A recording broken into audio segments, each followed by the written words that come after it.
Hello, everyone, and welcome to Be Diced Adventures. Tonight, presenting once again the Dimensional Dial of Dr. Diago.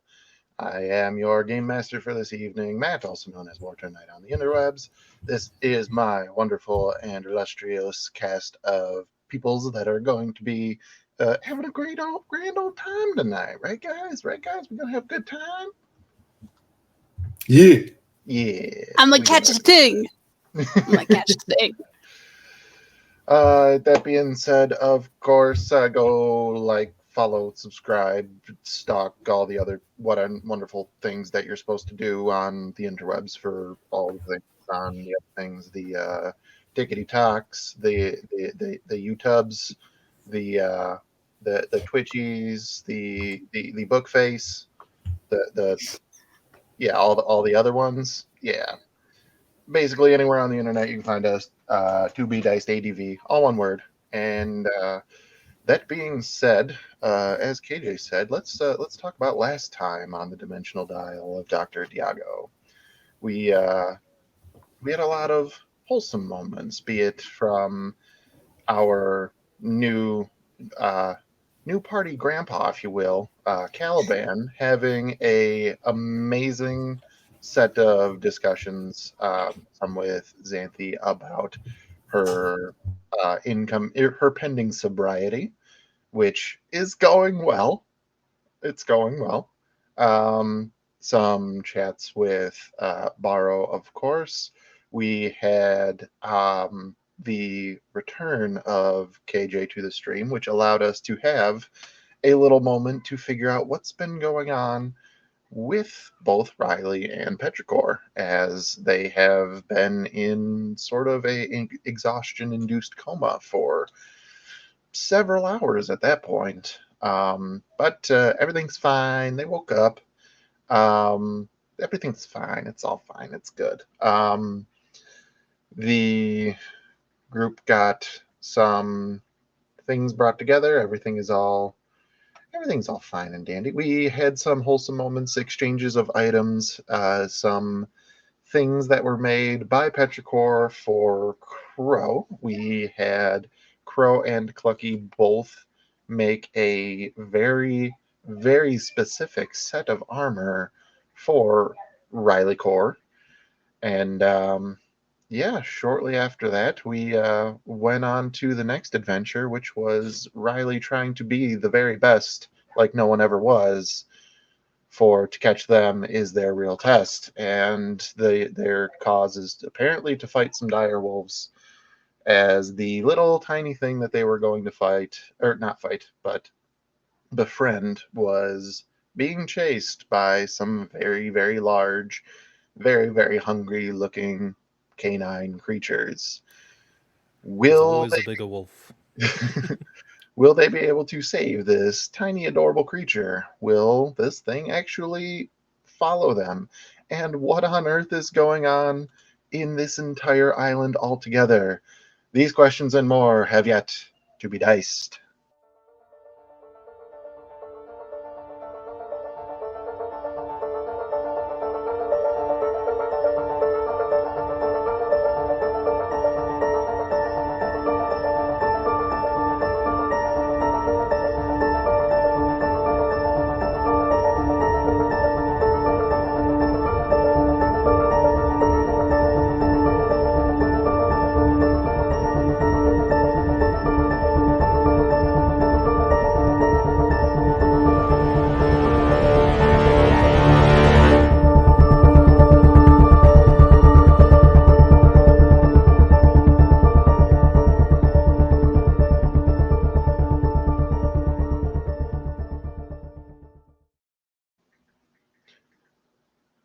Barrow and Riley, roll initiative.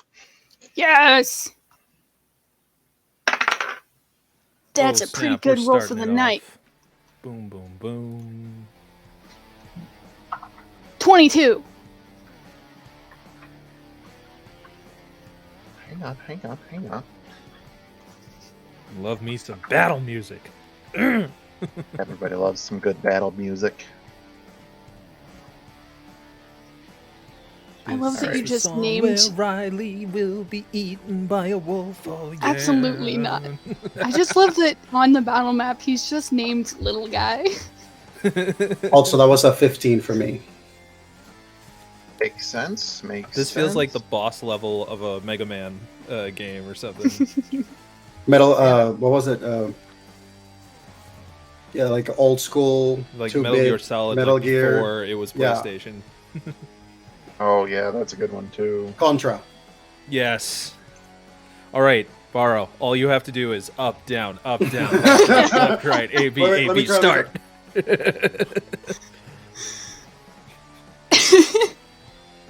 It's not working. Got it. You're not doing it fast enough. No, you did it too fast. There's a rhythm. That's really how it was though. Just give me the controller. God, I'll do it for you. You sound just like my older brother, and it's scary. No, man, you are playing. See? We're playing together. Oh my heck. So many memories of with my sibling of just like, no, you're totally playing with me. That controller's wireless. Oh, the flashbacks. So yeah, alrighty, that's how we're gonna do this. Got it. So to set the scene, we do have Owlbear up and running. I know that we had a question, and I will answer that momentarily. So You guys had just been coming up the bank of the river, and you had seen this little guy just running towards the water, or actually down the water, sort of in your direction. It is on the same side of the river as you guys, so you guys are placed very well. I will have to revise, as I did allow KJ to pick a little guy. The new description is a small, probably like 18 to 24-inch long gecko-looking thing, and it has along its back, between both sets of legs, it has these small wings that look like they'd be fine for gliding, and on the end of their very, very, very long, thin tail is a source of light.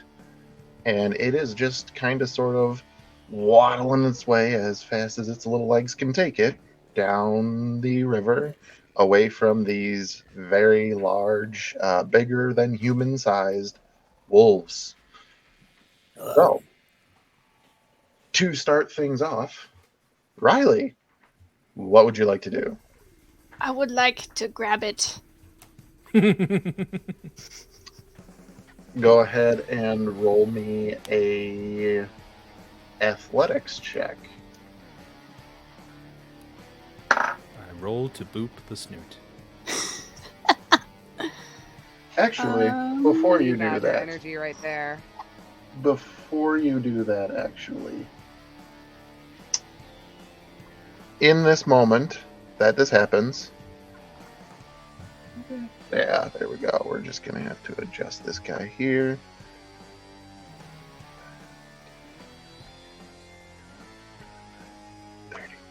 It moves as a reaction. No! That's fine, because I only moved. How far is it? This little. I can make it. Where is he? How far is it? He down 30 south. feet? Yeah, you just go, you step towards it, and almost immediately it kind of does that little jump in the air. The wings shoot out, and it just kind of does a little almost paper glide through the air and ends up right about 15 feet behind Barrow. That's 30 feet from me currently, and I have 40 feet movement. I used 10 to get to it. I have just enough to get back to it. We're moving again. Okie I dokie. want to grab it. Now you can roll that athletics check. If you already rolled previously, you can just tell me what you rolled. I didn't. Come on, dice. What do I move? +1. 17. You reach down to try to grab this thing, and it almost shoots right up through your hands. You do not successfully grapple the little guy. What can I do? Things as bonus action at this point.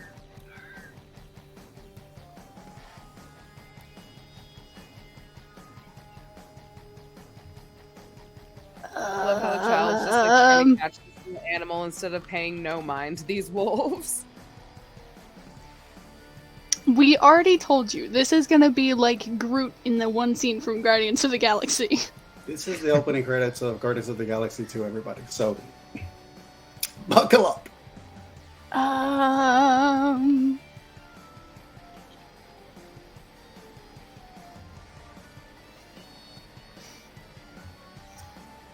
Okay, so a bonus action thing I can do is called Fast Hands.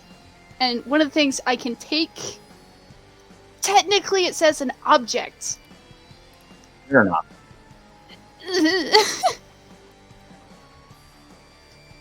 Would it count? Can I try again? Unfortunately, a creature is not an object I until know. it expires. I know.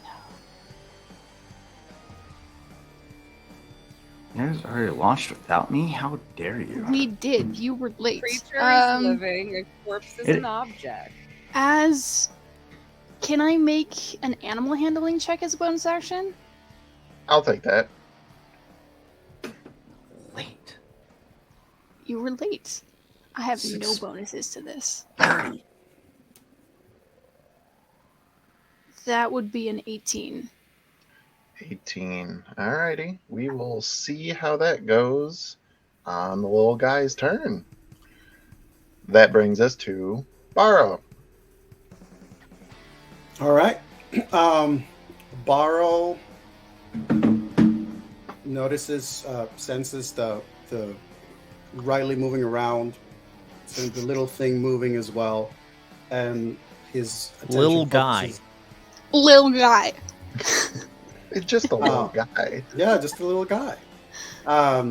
Say it right. And his awareness focuses then on the wolves, and he just has a moment where he sort of just takes one step forward between the river, trying to put himself between the river and the tree, right in front, a few feet away from where Riley and the little guy are, and he just calls to Riley as it just says,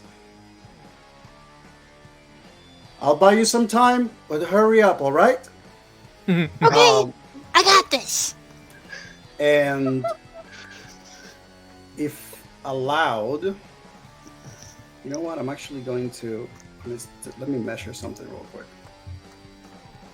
Don't do that on stream. That's inappropriate. Dude. Dude. Dude. Whoa! Dude. I don't know why that one was got me out so of much, but that was funny. and I absolutely love it. Uncalled for. It doesn't help that we're Uncalled talking for. about the little guy. Dude. No. Called for. No, it doesn't. Dude. My God. Dude. Dude, Dude. right. Sorry.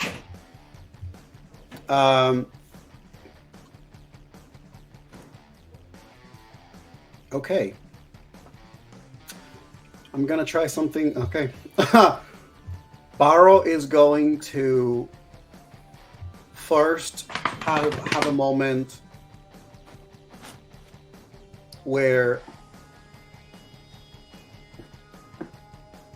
he's going to look over at Riley in their direction, and he senses his hand, makes a motion, and just extends a hand in their direction, trying something for the first time, as he senses his chi flow and extends invisibly in the direction of Riley as he casts Shield of Faith, which grants Riley a +2 bonus AC.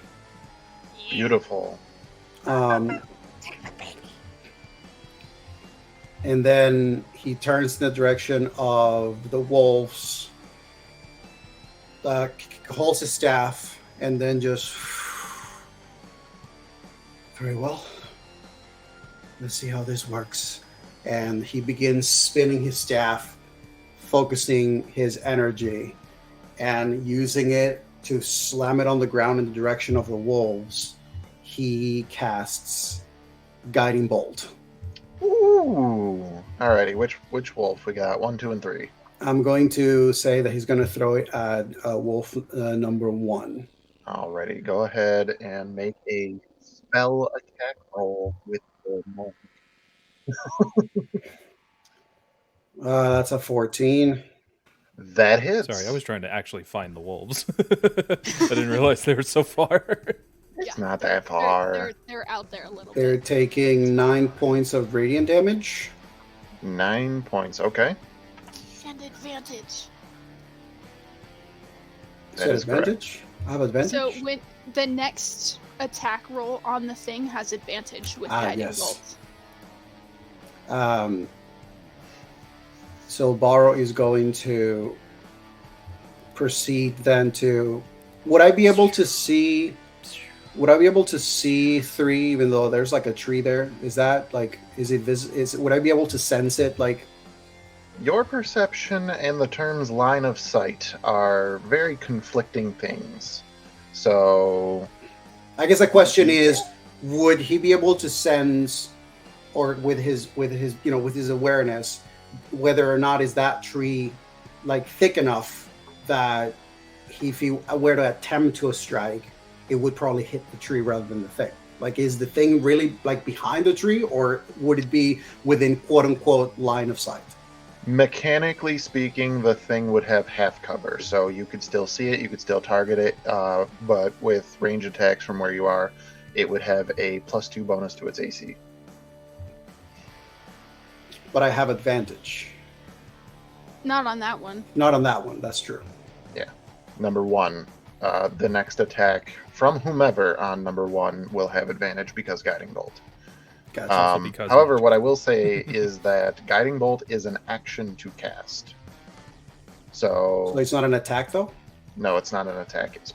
Casting a spell and making an attack are 2 separate types of actions. Otherwise, I would be OP. Otherwise, a lot of people would be OP. Got it. So- So I wouldn't be able to use a key point either. You already used your bonus action to cast Shield of Faith. Sure. All right. That's fair. Spell casting.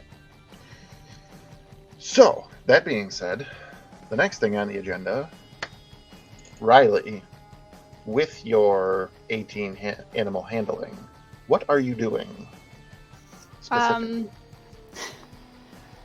They just kind of crouch down and like sit on their knees, and then just kind of slowly like move a hand forward, but like stopping at a certain point to let like the creature know that I'm just trying to help you, but I'm not gonna invade in your space. Okay. What are we going to do with this thing?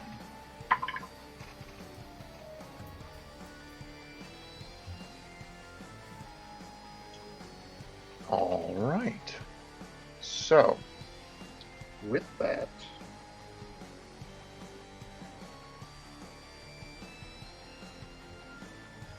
you see this thing. It had just been trying to slip away from you, and then you kind of crouched down. It sort of was like backing away. Looks back over its shoulder at you. Its eyes doing the chameleon thing, because that's just adorable. And after a little bit, one's looking around, one's looking at you. They both kind of focus on you for a moment, and the next thing that happens is you watch its wings shoot out to the side as it leaps into the air and lands upon your shoulder. Okay.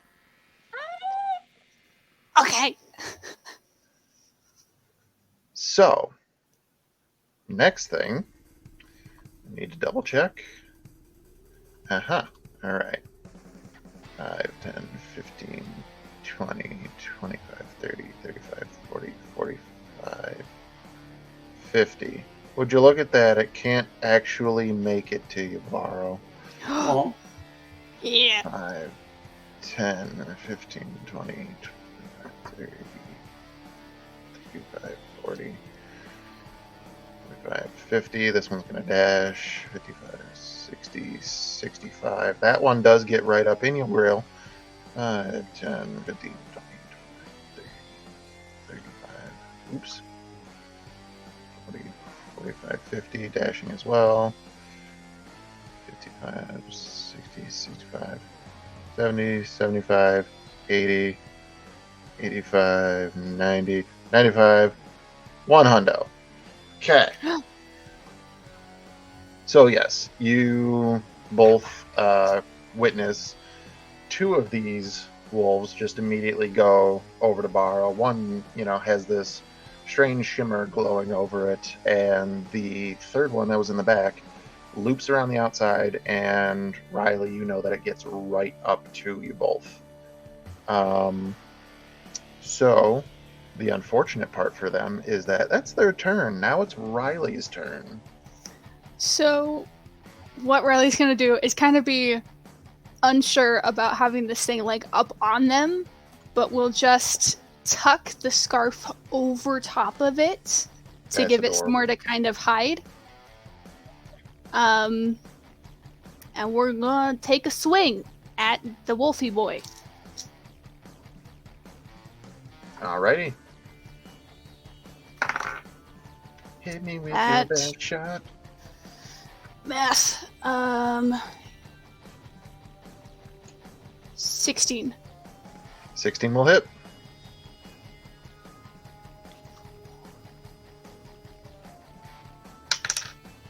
Bonus action, steady aim, which gives me advantage, which I don't. Well, we're gonna see if I crit. Nope. Gives me advantage, but that also gives me sneak attack. That's fair. You also do have another creature within 5 feet of you because it is on your shoulder. That's true. So you can save your bonus action for something else if you wish.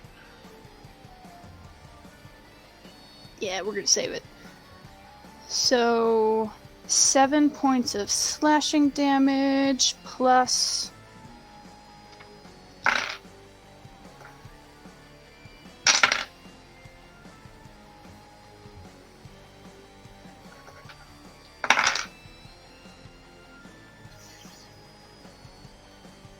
$26 points of sneak attack.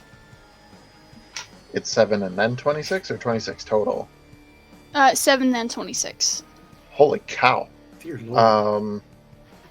Okay. Noted. Bonus action, disengage. Alrighty. KJ.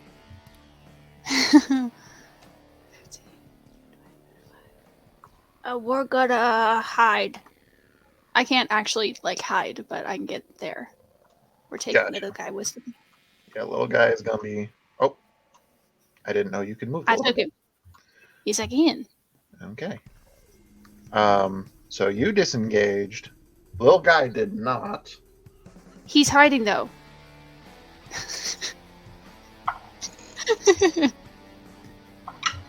That is such a KJ move. But he's hiding. He's hiding though.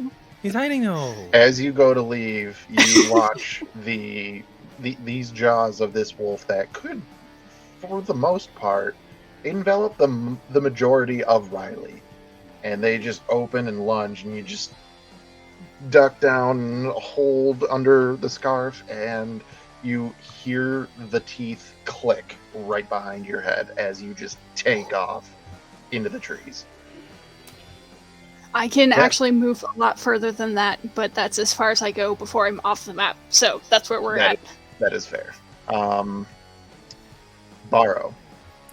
Yes. Even though Barrow has these two creatures facing him here, as soon as his hearing catches the third one running on the other side of the tree and going in Riley's direction, he turns around and moves there. He doesn't care about the opportunity attack.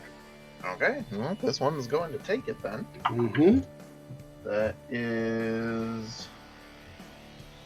Need to bring up the dire wolf. That's a 19 to hit. No, sir. That's a miss. I knew that.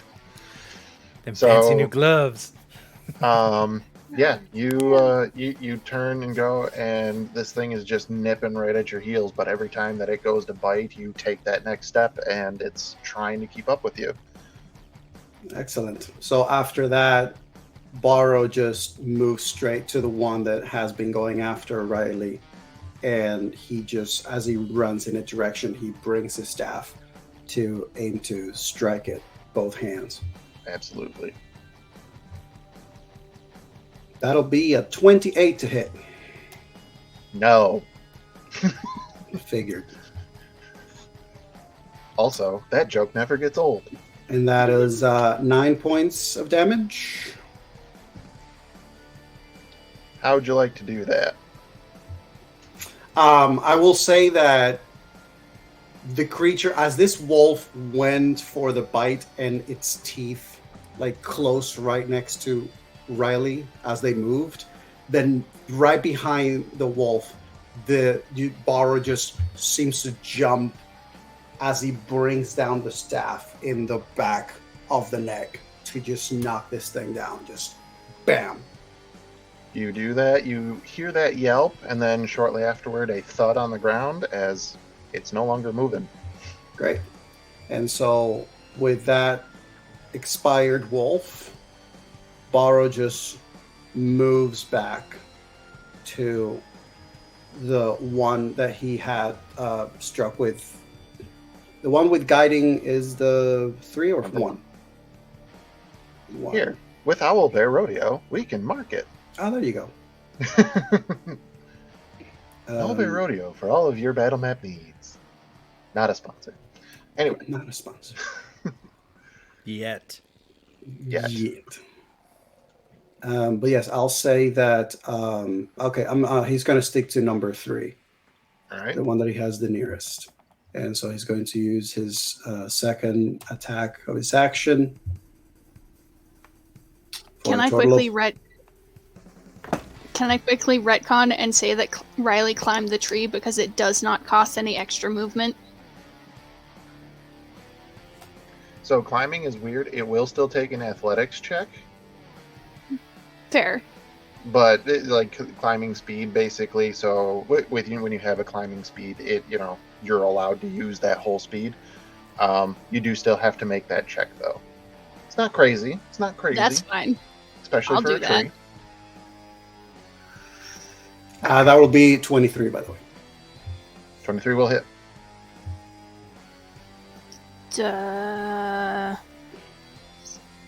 17. You can climb the tree, no problem. You're a kid climbing trees. That's 11 points of damage. Damage. Got Yes. it. And flurry of blows. Ooh. You flurry those blows. That's a My favorite Dairy 19. Queen drink. 19 will hit. Apologies. No worries. I was laughing at Mike's And Dairy another Queen joke, 19. even though the McFlurry is a McDonald's thing. Another 19 also hits. So that's going to be a total of 18 points of damage. Math. Got it. Got it. I Looking can't rough. actually. Yeah. I'm gonna say, give me a con saving throw. Ooh. Wait, you can tell him to do that? Under certain circumstances. So what happens? Oh, I should have been. So as Borrow returns to this creature and strikes it, he just gives it a strike. He just gives it a combination of 3 strikes. He just goes one on the side of the head, one to one of the other leg, and then the other one he just brings it upward with the staff to cause the wolf to be stunned. Alrighty. Because you got a green ring, we're going to put a green ring around it to recognize that it is stunned. Sounds good. Got it.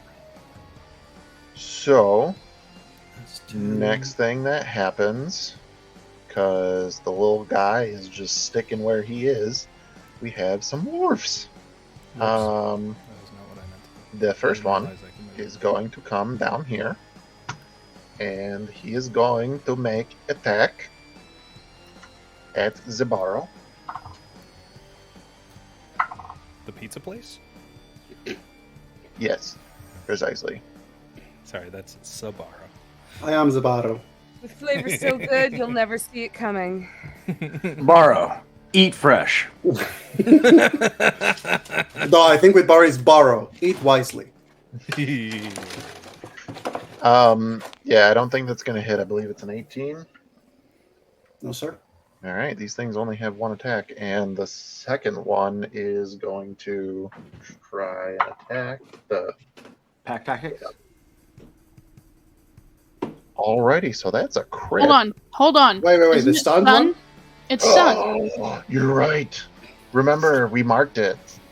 You Of mean the course. one with Hey, my Why green? We do you just give me a did it. crit when We it's just stunned? did it. I'm glad that I took that crit from you now, though. It just gonna crit bank on that its crit con for save. It doesn't get one. It's just over when it comes back to Borrow's turn. Actually, well, when it ends its turn, which And it's end about of my to. next turn. Riley, it's your turn. What the hell was that?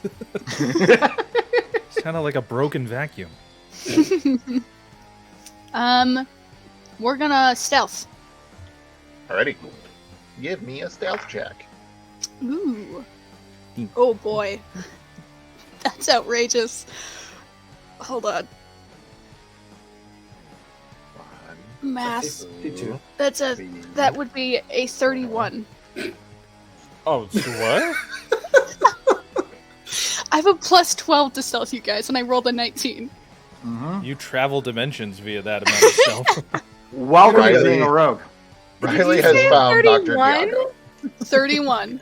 So this is what you got Taylor, from what- Lobatar. It's just ridiculous. Yeah, rolling. why are you acting surprised? All right. I learned it from Lobatar. I learned it Yeah. from watching Isaac. You hear that, Isaac? And then after Min-maxing. stealthing, Riley's just going to slowly start making their way back to camp. You're in a tree. Ooh. You're gonna crawl down the tree. We're gonna crawl down the tree and start making our way Okay. back to camp. All right. Or you could leap branch to branch, you know. The trees are not Naruto close run. enough for that. Are the trees close enough for that? How far can you jump? What? How do I calculate that? How do I calculate that? You can, with a Strength modifier. running, with a running long jump, you can leap as far as your strength score. So Without And 10 then a running I have, start. but so there's that, and then second story work, I get +4 Okay, so to you that. can do. So I could jump 17 feet with a running start. You don't have one of those, so it would be half that. So 10 feet. Are the trees close enough for that? Yeah, it looks like it. The next one south is. Well, we're just gonna tree travel, stealth. Alrighty. Naruto! Sasuke! Alrighty then. What I will say though, Borrow, Yeah.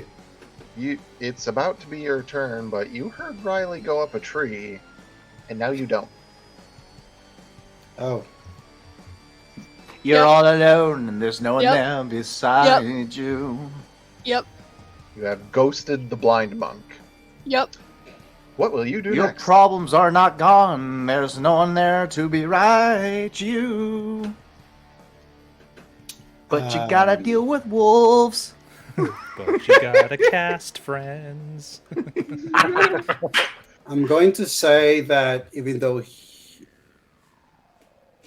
he can't hear Riley, he's gonna take note of that, but he's going to focus on making sure that at least the current threat is neutralized. Fair. So he's going to focus on that yellow glowing number 1. Okay, make your Wolf. first attack with advantage. Yes, don't need the advantage. That's a 28. Roll I'll do it advantage. just in case. Just in case of a crit. Nope. So Oh. the 28 does hit. 28 does hit Should hope so. for a total of Looking at my 13 dice, man. points of damage. Damage. Got it. I'm up. Second will be a 20. That also a hits. nasty 20 Nasty. Nasty. A nasty for toy. 8 points of damage. Got it. Um,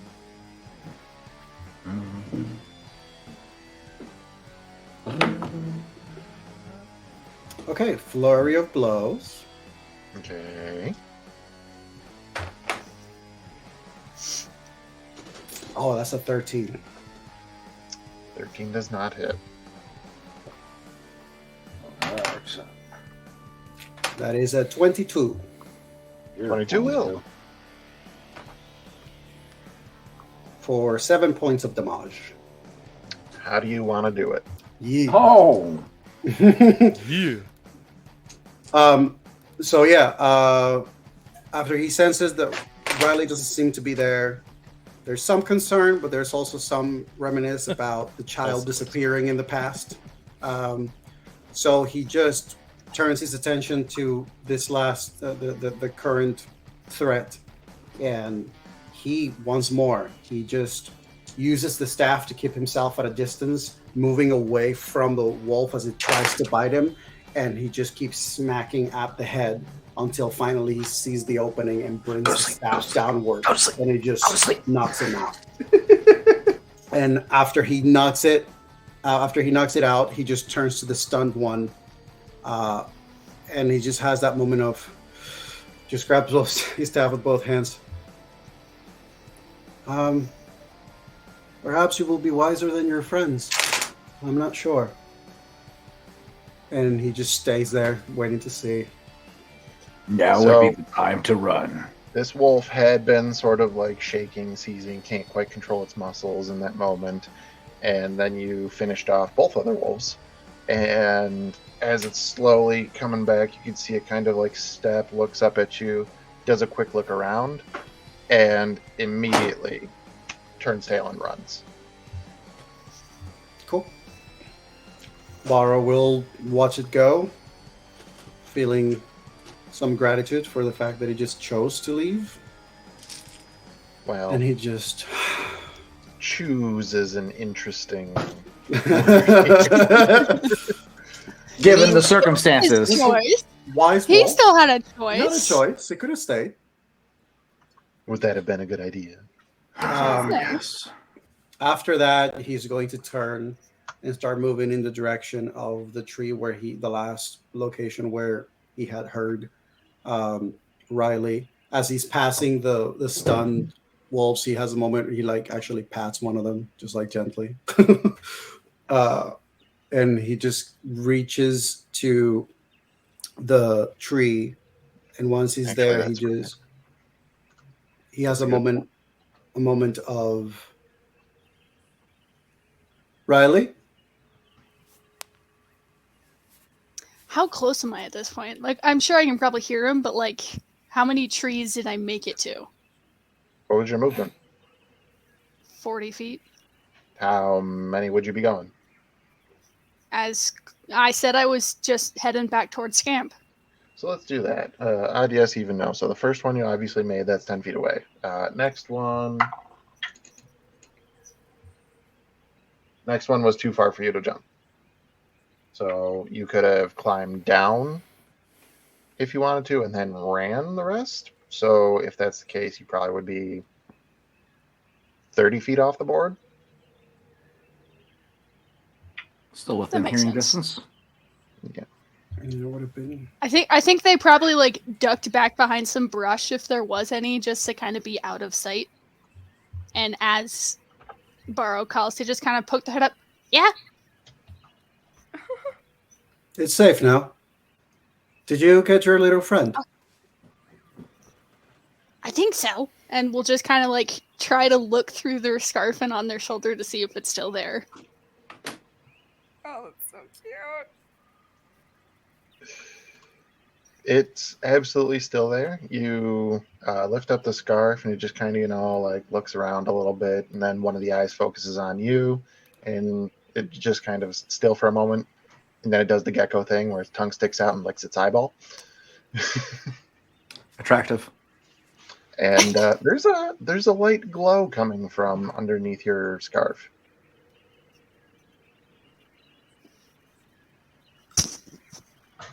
It's glowing!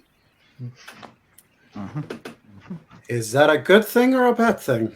And I don't know. He starts moving in their direction. Might be best to put them down first, just at least to make sure that they are not a danger or poisonous. Well, it's just kind of sitting there. It's not moving. It licked its eyeball. I see. Well, hopefully we will have... Well, are you ready to head back to camp? Yeah. Very well. Baro has a moment where he extends his hand and then hesitates as he remembers that he's Riley. And he just lowers it again. Very well. Riley will just like... Kind of like with a dog when you try to like boop it on its nose. They just try to boop. It gets booped, kind of both eyes focus for a moment, and then just kind of like shakes its head and goes back to looking around. with that, I would say that Bara will just walk alongside Riley, making their way back to the camp. Uh, have you thought of a name yet? I didn't think that far ahead. Pocket snack. Well, I I need certainly, a name.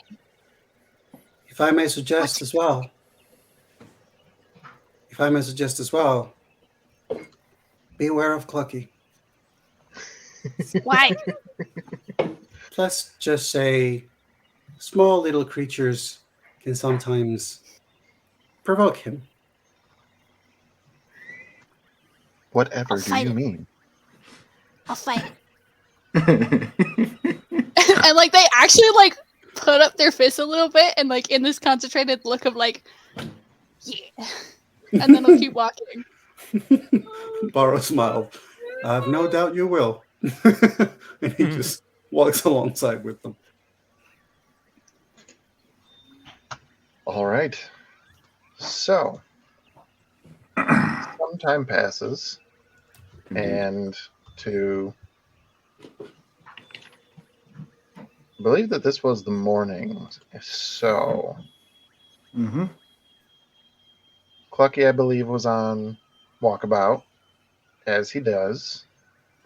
So, I think I was with him. Mm-hmm. oh, the two This of was you. after the morning ritual, and Yeah. After everybody ate, after all the things had been prepped, we decided to go boar and hunting. patrol. Yeah. Yeah. Right. Yeah. We have too much Oh. meat. We don't need more. Clucky realized We do that a not little need late. more meat. We were So going then to what attack is- so many Oh, it's predators. been brought up. We're just walking now. What is the objective then that you guys are going out think into the we're- wilderness I think- for? I think that Caliban would at this time probably like use this as an opportunity to kind of because he brought his gear with him. So Clucky, you would see that out of one of the bags, he's I've got you listen, you know this whole social engagement thing is not necessarily my cup of tea, but and I'm not one for being a gift giver, but I got something that I think you should have. Okay. And you see him he takes a belt like it looks like a leather belt, but it has like some ornate runic looking images to it. You're strong. That is no question. And you're talented with the weapons that you have at hand. But I believe that if where you're going in the future is going to be with these people that you protect the whole all the time, think of this as a little extra help. Because honestly, I don't know how much longer I'm going to be in need of it. And he hands you his belt. It might take a bit of a time to get used to it and get a feel for it and not let it overwhelm you while you're wearing it. But know that once you do, you're going to feel like a goddamn giant.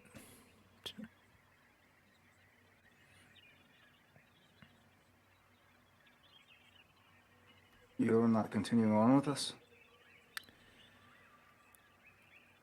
I know what I need to do when it comes to being able to help you defeat this thing.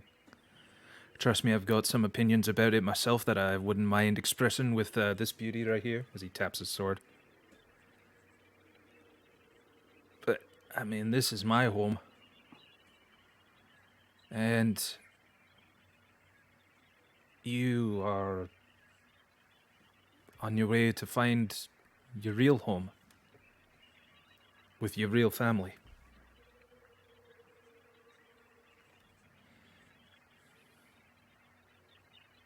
Understood, Papa. And he takes the belt and just quietly continues to walk. I will say this though. In any dimension, I think that every possible version of me that you knew would be proud of you and what you can do.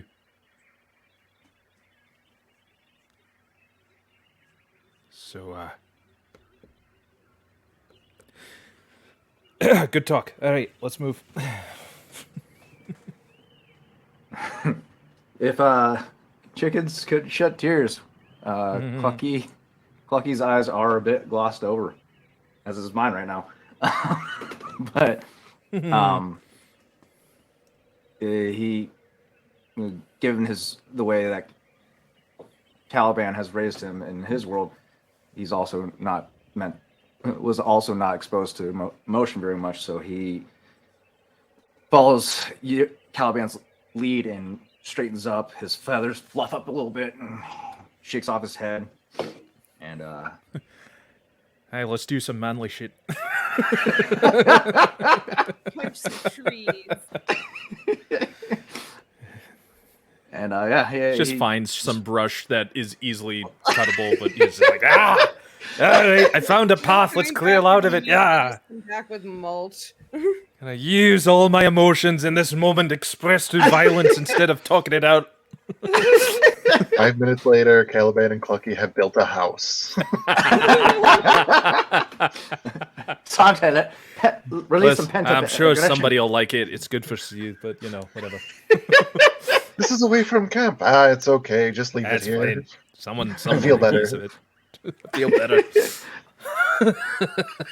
Had to build something. Caliban and Clucky both raging and just yelling in nature as they're packing shit up. Welcome to this old rage house.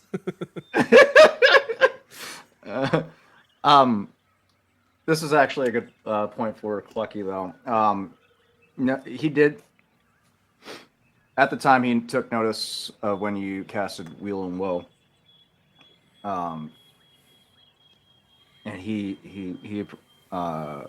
points at the pouch on you that holds the bones that you used to cast the rituals. You never taught me to be able to do that. Is that something I can do too? I mean, if you want to. To be honest, I don't put much faith in this sort of thing, but I think sometimes it's more of a not quite a spiritual connection in the sense that maybe some of your other partners have, but more of a built up of trust in yourself and your instinct. So, I see no harm in it.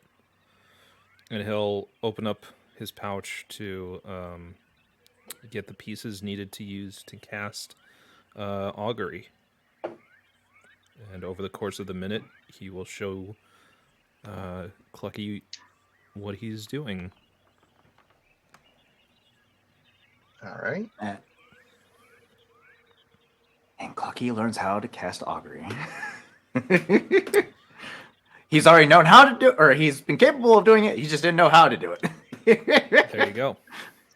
So you go I through. will leave it up to you, Matthew, to give us our omen.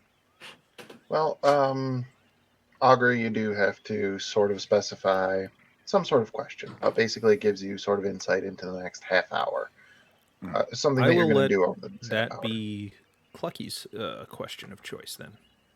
I think Clucky is more interested in learning how to set up the ritual as opposed to actually conducting the ritual. It's just the steps that you take. I mean, while we're already doing this, you might as well have an idea of something you'd like to be able to foresee.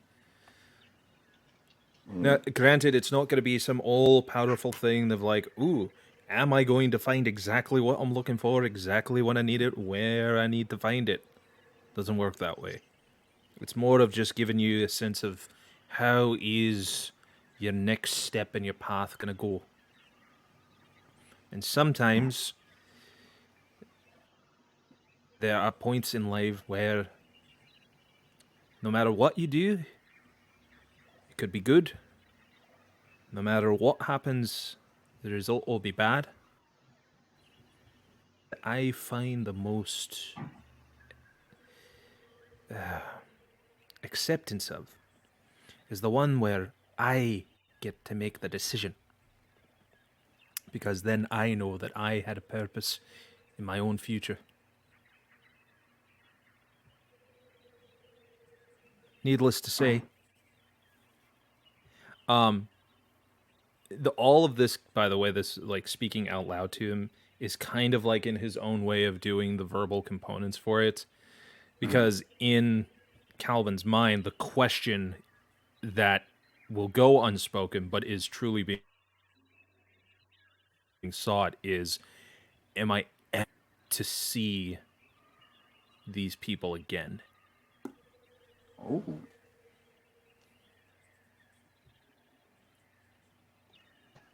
Okay. So.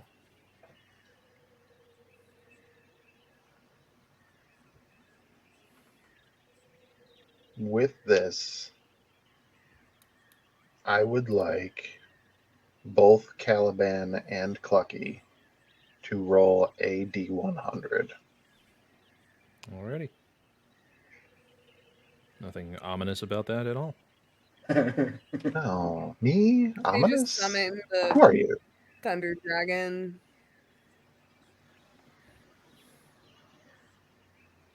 92. Total of 8. Jesus Christ.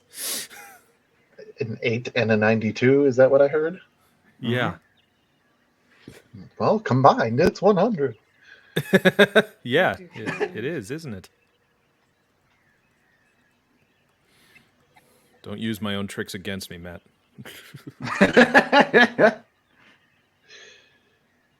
Oh, boy, oh, boy. That's 90. Let me double check a thing here. Little baby. You missed me? Look at it. So, in reading these dragon bones, you have this thought in your mind, this unasked question that your heart deeply did want to ask. And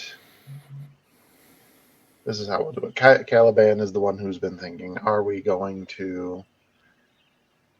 I ever going to be able to see them again?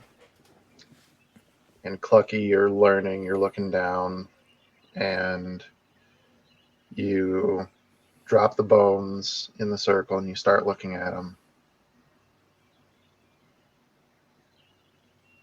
And you know you're supposed to be seeing something, some sort of sign, whatever it may be.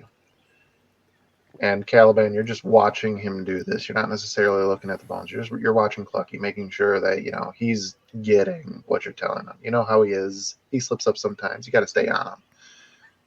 And Clucky, you look down. You don't know what you're looking for, but what you think you see, made out of a larger sort of probably. It's actually probably like a knuckle bone from a dragon, and then two small rib bones, the way that they are crossed, and then near the larger finger bone, you're like, that's kind of looks like a person with wings hugging a big burly person. And you think that that's a good sign. Mm-hmm.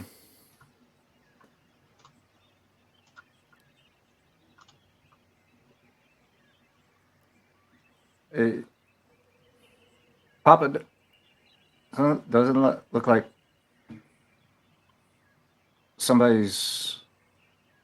The way the bones look, it looks like somebody's hugging a person with wings. Is that good? But Did you call him Papa just then?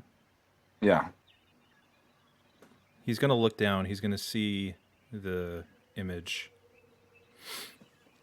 He's like, yeah, yeah. Listen, I need to remind you, I'm not your papa. All right. Not in this world. So don't do that to yourself. All right. All right. Let's move. And he will kick the bones away.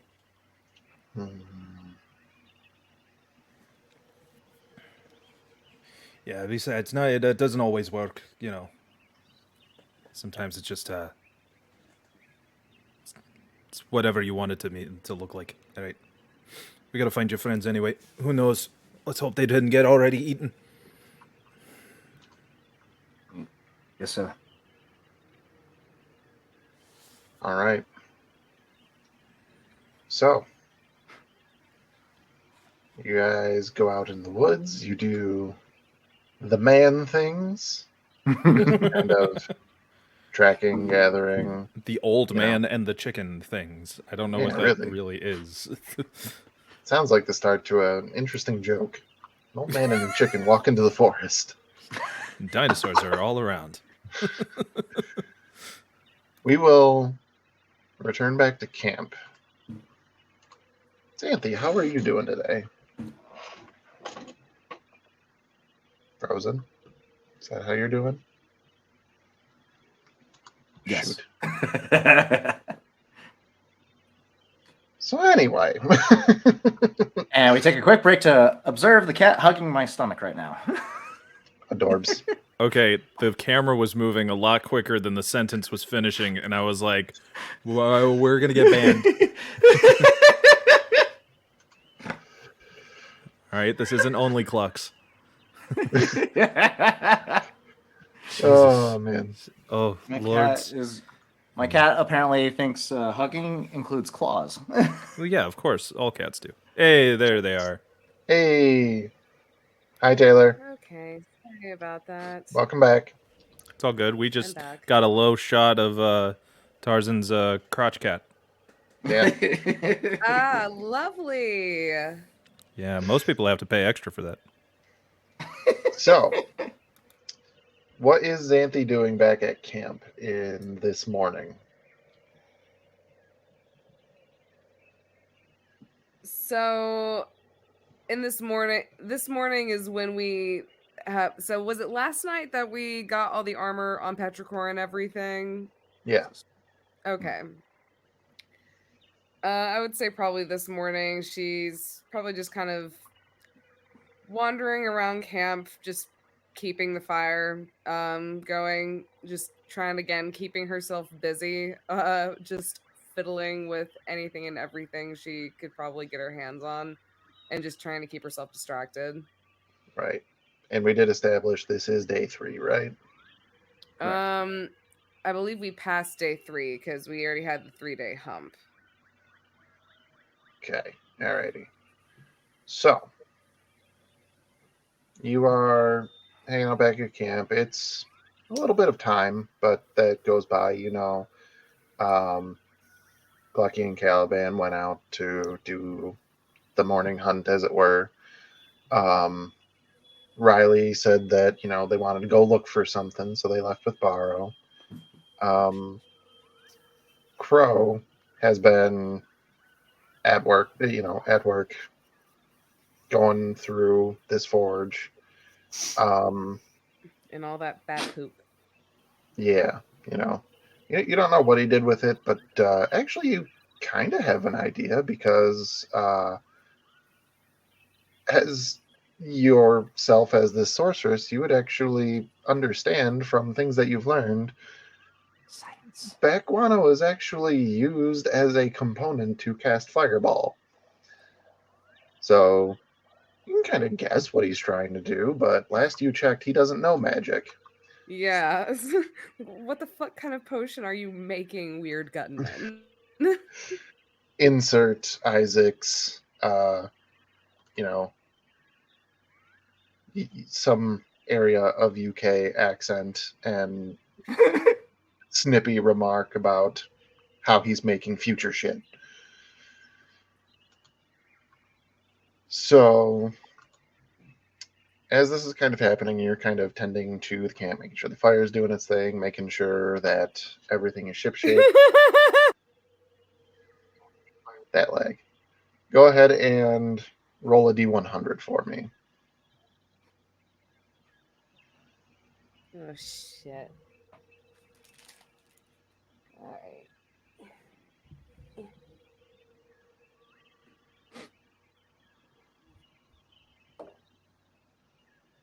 That is 2 zeros.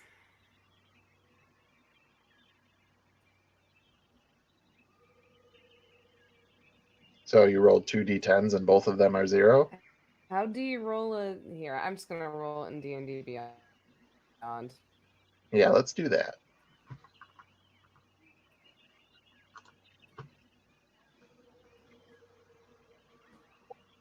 Two D10s? Okay, sorry. I think D&D Beyond's dice thing actually has a d100. It looks like 2 dice sitting next to each other. Oh, she's not here. Da-da-da-da-da-da.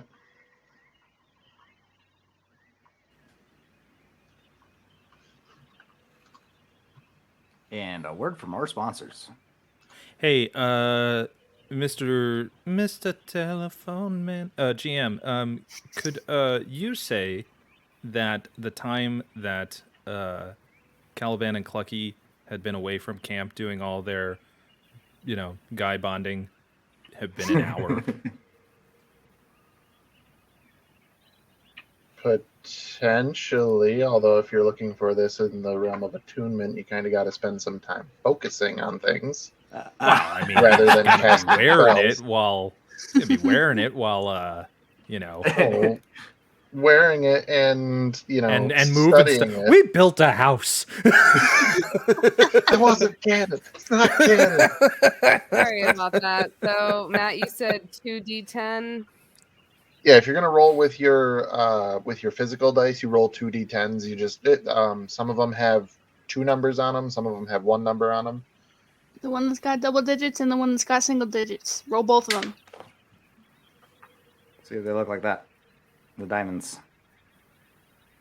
2 digits on this one. Ah, it's backwards. 2 digits on this one, 1 digit on this one. Okay. And you roll them both, and it so- makes like a whole number. Okay. That's a okay, double digit. alright. Yep. And then you're gonna roll Okay. history. And then the D10. Yes. Yes. Okay. That's how you get Well, a both of them. percentile. Okay, alright. That would be 51. There we go. Wow! Yeah. Right in the middle. Right in the smack We got that somewhere. ass middle. What? What am I saying? Okie dokie. You guys make me So say you wanna weird build a things house, in this Calvin? game. Yeah, let's build a house. For some poor soul trying to hide away from dinosaurs. Middle of the woods. So, Xanthi, as you're just kind of going about camp, doing your thing, you do hear some noise a little ways off of camp. What kind of noise? Like a threatening noise or a curious noise? Give me a perception check. I've already noted I your don't like passive this. perception, but we're gonna have you roll a perception check. See if you can get any more information. Okay. I don't like it. I don't like it at all. That is Big an You will like it. 18 plus 6 for 18, 19, 20, 22, 24. 24. Taylor can't do math. Beautiful. So, what you heard sounded like some kind of animal, definitely. It's not too far off, but it also doesn't sound aggressive. Okay. Leave it alone. It's your stomach. You're very hungry. Leave it alone. Just leave it alone. Nonsense. Let's go kill it. I feel like everyone's had their No. like their own solo encounter in this dimension. I'm sitting here, I'm just like, does Xanthi have the spoons for this?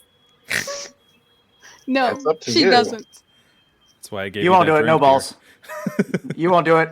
You won't do it. No Oh, balls. at least we caught her Tarzan! smiling before she died. Tarzan, don't antagonize her. At least we caught Taylor smiling before she decides to, Freeze. unfortunately, see her demise. That's it. I'm taking over as Xanthi, and no, Xanthi no, you are goes not. for a trip. Tarzan. Tarzan. Shut up. Shut We're up. going on a trip in our favorite Shut up psycho right now. Shut up right now. sorcerer. Casting fireball at the first sign. I will hurt you. I will hurt you. Shut up. What is wrong with you? I mean, I know, but What is God damn right? it. What is right with him? It's a much is shorter Your answer. favorite psycho bitch. I'm so happy that that's all that came through. Good stuff. I just had a Oh, surge in, beautiful. connection issues myself. That was weird. It was very well timed with your Xanthi impression, so I was like, wow, you're doing so good. Oh my god. Perfect. And Tarzan, you got any snacks to advertise today? this message is brought to you in part by Centauri Whiskey Toki Time. Just kidding, that's not Toki Time. It's Toki Centauri Whiskey. I will not be consuming that on live stream because sobriety for a year. Sobriety. But come February 20th, I'll be getting drunk. Welcome back.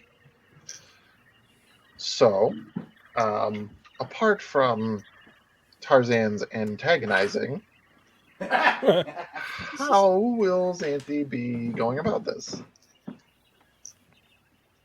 All right. I'm gonna roll for this in all honesty. And also, Tarzan, if you're going to do a little Einstein song, make sure you have it right. It's we're going on a trip with our favorite pyro bitch, okay? There we go. There we go. All right. There we go. We have to put swear words in the theme songs for children. Hey, There was a child here. this We're all over the age of 18 So- now. I would say she rolled pretty low on that, so I will say she is going to kind of keep an eye out and just kind of she's not going to leave the camp, but she's gonna kind of go to the edge of the woods and just see if she can see anything further.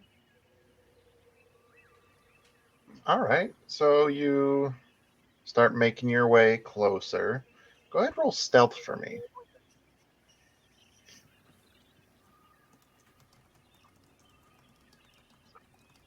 Love these times. Is that what you said? Great.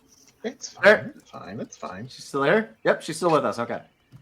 Stealth. Roll stealth. Roll stealth? Yes. Yes. Stealth. Mhm. Stealth. Okay. Yes. Like the bomber. Like the toddler who is no longer visible in this dimension. That's a 17 plus 2 for a 19. You're so invisible that Barrow can actually see you now. Nice. You're taking care not to step on any twigs or any rocks that are going to slide and make any noise. You're not walking through any tree branches or anything like that. You go out probably about 50, 60 feet away from camp, and what you see through, darn it, Well, does she have the stream up usually to keep up with things? I She think does, so. Yeah, she usually does. Okay, so then I'm just going to keep going. Because I know that What- I did. What Xanthi sees through the brush, kind of from this point, probably about like 25, 30 feet away from her, is a very large quadrupedal animal Um, looks to be, its head down. Its head is down. It is grazing at some of the grass that is around. And along its back are many armored plates. Glad to have you back. That go from its head all the way back. There are some spikes kind of going along the ridges, and as you get down to the tail, it ends in a very large bone that almost looks like a boulder right on the end of its tail. Okay.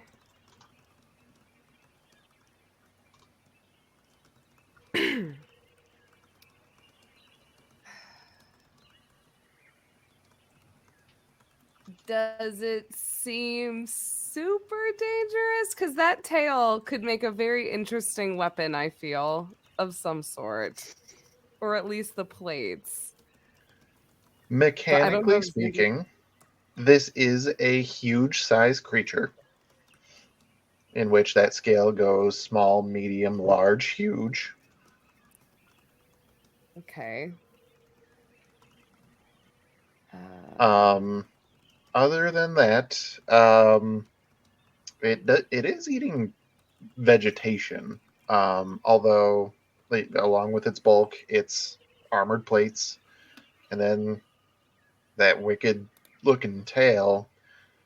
I mean, you could probably guess that. Actually, you know what? Go ahead and make a nature check for me. Okay. We'll actually see how much you can infer about an animal you've never seen. That is a flat 15. So you can No modifier. guess that probably if it has this tail, which looks like it is good for bashing and crushing, that it's definitely it's definitely built to defend itself. So other than that, up to your own interpretation. Considering that it's not really a threat, I don't think Xanthi's gonna go after it, but what she is going to do is that she's going to kind of circle around the area to make sure that there are no predators that could be pursuing this thing. That's a pretty good idea. Go ahead and roll a perception check for me. We'll see. Let's see how much you can glean from looking around at the area.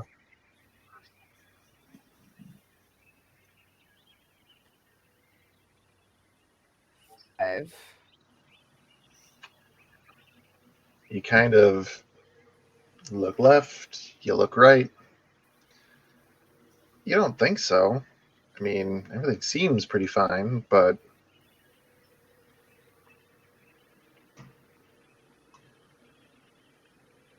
who really knows? Ah, shit. Even with a 25, there's like I see nothing. I just heard 5. Oh no! I rolled a 19 plus 6 for a 25. Other people can confirm we just heard the 5. Okay, so I was like, oh, all right, well. I was So about to be like, I don't see anything with a 25. What the You- fuck is wrong with Xanthi? Baro is not the blind motherfucker of the group anymore. So with a 25, I apologize. You look around. You're kind of checking around. You do see like a couple things fly through in the trees, very small. Some things that you've kind of seen before, but nothing that you would say is really dangerous. There doesn't appear to be anything on the ground. However, since you did roll high, you find something interesting as you're kind of spotting. You're looking, panning from left to right, your gaze goes over this animal again, and you have to do a double take because now that you look between some of its armored plates, kind of like up on its shoulder, that looks like an arrow.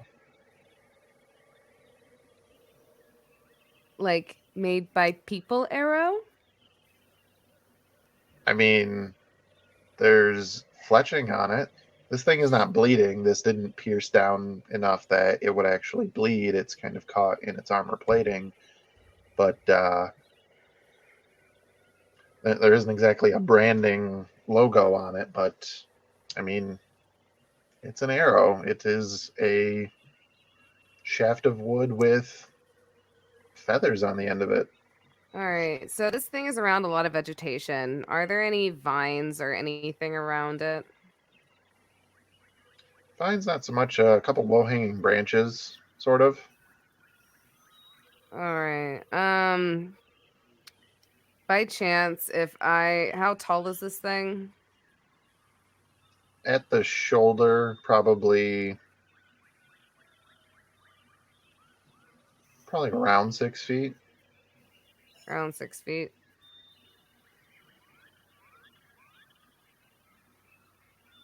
If Xanthi were to have a bit of a running start and to grab onto a branch and swing herself over and try to grab the arrow,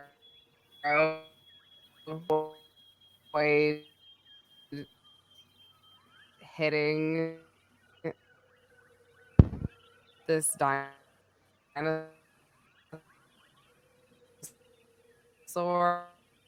and then just run away with it, is that possible? And what rolls do I need to make?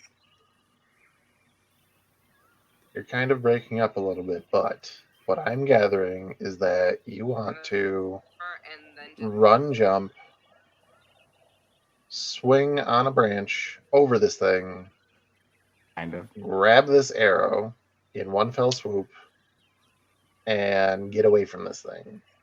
Yes.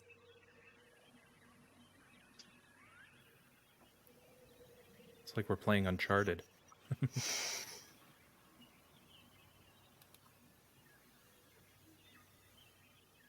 So,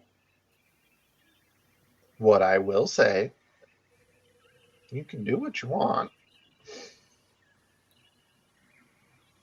but this is going to be at least 3 separate rolls with 3 separate skills. You can And certainly try. and failure She gave could up. be It was too tough. catastrophic. She gave up. She was like, fuck this. It's just too much. I don't like the very long pause and said, "You can do what you want." You pushed her It's too never far, a good Matt. sign. You pushed her That's too not far. a good sign. Tune in for another episode of How Much Trouble Can We Get Into While Being Surrounded by Dinosaurs? All these magic users, not one of you has I wish to do ensnaring. the thing she wrote. No. All right. What is All with right. you magic She users She might not be having doing it via utility? satellite, but she will be doing it. Step 1, Taylor, as you try to come back to us. Step 1 is going to be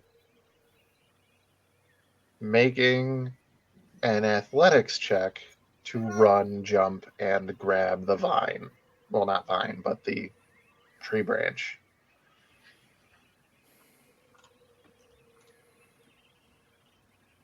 You said athletics check, right?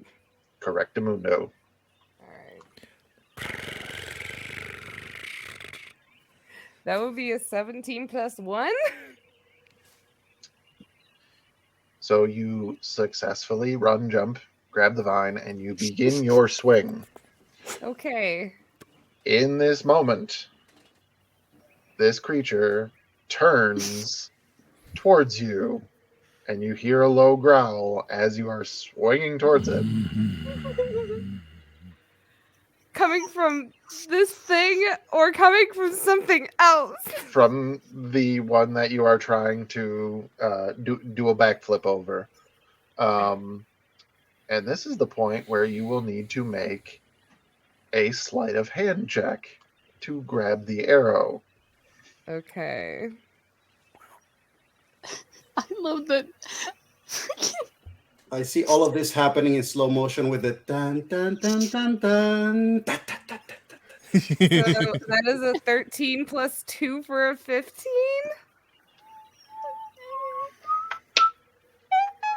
You go to reach down and grab this arrow, and your fingers pass through the fletching. Damn it! Do That's not a grab it. miss. So she's immediately going to try her best to land on the ground. I can roll an acrobatics if I need to. Oh, that is the third and final roll. Okay. You sure you don't want to do an history check along with it? Shut up. That is a 14 plus 1 for acrobatics, a 14 plus 2. So 16. 16. 16. Okay. Not bad. So you land Not bad. on your feet, but here's the No, big it's- thing it's not about bad, it's terrible. all of this. The very integral part of this is, what's your AC? Oh no! Oh Ankylosaurus to the back of the back. What is it? 15. 15. Noted. Okay. All right. All right. Like, There's a Jerry cast fireball. We're gonna have a blind guy and a paraplegic, y'all. Tarzan, shut up. You will be taking 4 points of bludgeoning, or 14 points of bludgeoning damage, and I need you to make a strength saving throw. What did you do? She attempted to grab an arrow from a huge dinosaur. That This is is a why you natural never- 20 for a Yeah, strength buddy. saving throw plus 1 for a 21. Good This stuff. is why you Good never stuff. split the party. So you Hey. swing, you miss, and then you just kind of leap off. You hit the ground. You turn back just in time to see this big old tail and impact your chest. And as it should, you know that this was going to knock you off your feet, but instead, you just get pushed backwards into the tree. You're still standing. And now this thing has rotated and is looking at you and roars loudly right in your face. He is going to immediately roar right back and cast Dominate Beast. Oh. Okay. Here we go. Fair. Here we go. Fair. You didn't think to try this first? Well, I forgot I had that spell. What is the roll that must be made?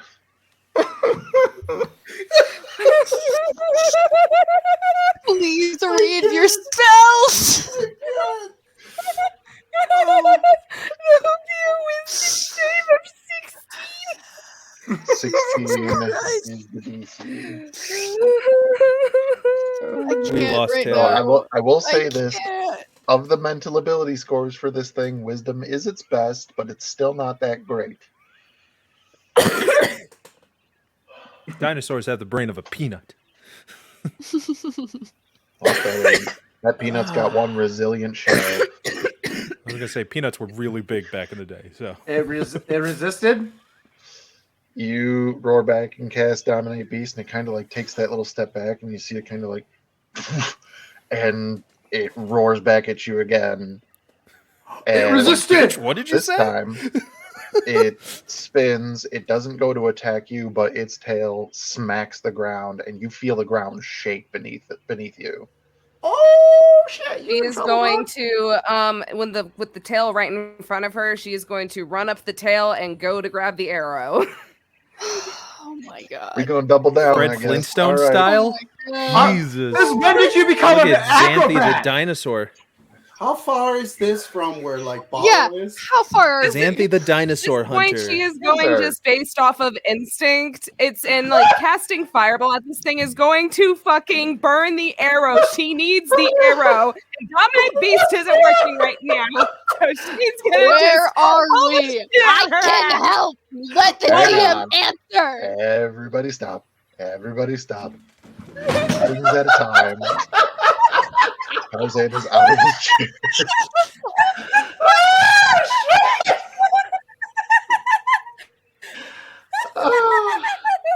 We're having a good time. So why? What are we doing? What is this? What's going on? What's We're happening? retrieving evidence. All right. Xanthi is going to try to run up the tail. Parkour! Yeah, we're going to call this an acrobatics check with disadvantage because the tail is in motion. Oh, cue up Michael Scott, Dwight, and Andy. That is a 17 and a 15. So 15 So that would be is a the lower 15 one. plus 1 for 16. You get 2 steps up the tail when it lifts back up, and you are knocked off of its back and it's rotating around. You're not on it, but as it's rotating, the arrow is coming in front of you. Oh my god. You got this. Don't miss this time. Xanthi. There goes Xanthi. She Where just are wanted we? to grab an arrow. Matt, where Now are we? she's Oh, come on! It's okay. Just got the stream up. We're gonna keep Why don't we going. take a break? Matt, no. We're gonna take a break. We have to resolve this now. No, we're just. this out in That's the true. ether. We are deep in the weeds right now. Pretty sure But the my only God, my sides We're hurt already here. so much. We're already here. Parkour! My fucking sides. Where hurt. are we, Matt? Where Pretty are sure we? the only break You're that we on have. an island. No, how close are we? If anything, Caliban and Clucky would probably be the closest ones to her right now. More importantly. Oh, than no. how far- Caliban would be like, nah, you see, that shit happens all the time. It's probably some little wee bastard getting poor Luckett eaten out of him. So anyway, emotions. Stuff them down and keep them there for as long as possible is think more something important- I more would importantly- probably say. For me, was more importantly like considering the fact of like the hit of the tail. It's kind of like for Barrow's perception and Tremor's sense vibe. That's why I was asking. So first, I would like to say, hi, my name is Xanthi Nightingale, and welcome to Jackass. Yes! Yes! There it is. All right, I would like to fucking try to grab the arrow. Okay, what do you think you got should this. roll for this? Oh, well, a free object interaction. I asked Action. her. She can. Aw. She can. she's Welcome gotta to roll. Dumbassic Park. What does Xanthi believe that you're going to roll here? Of all All the we need is skills the or other Jurassic things Park that you can game do. playing on a kazoo. Okay. With a sleight of hand. Give it a shot. Now that I know that it's sleight of hand, as this thing is rotating right in front of you. How have any of you survived this long? We don't know. We Sheer don't dumb know. luck and spite. And that will be a 13 plus Tarzan. 2 for a 15. Tarzan. This passes right in front of you again. And as you're going to because it's rotating clockwise. So that shoulder comes, you go to reach, its head goes past as you're trying to go for it. And you're like, wait a minute, why is the head still going? And you look back and there's the tail. Oh no! That's going to be another hit. Oh, shit! I almost choked on a raisin from laughing so hard at your stupidity. That is 21 points of bludgeoning damage. Please tell And I me need you're you to not make a dead. strength saving throw. Nice knowing you. Matt, Please, please. please tell me you Matt, still have please. health. Please tell me you still have health.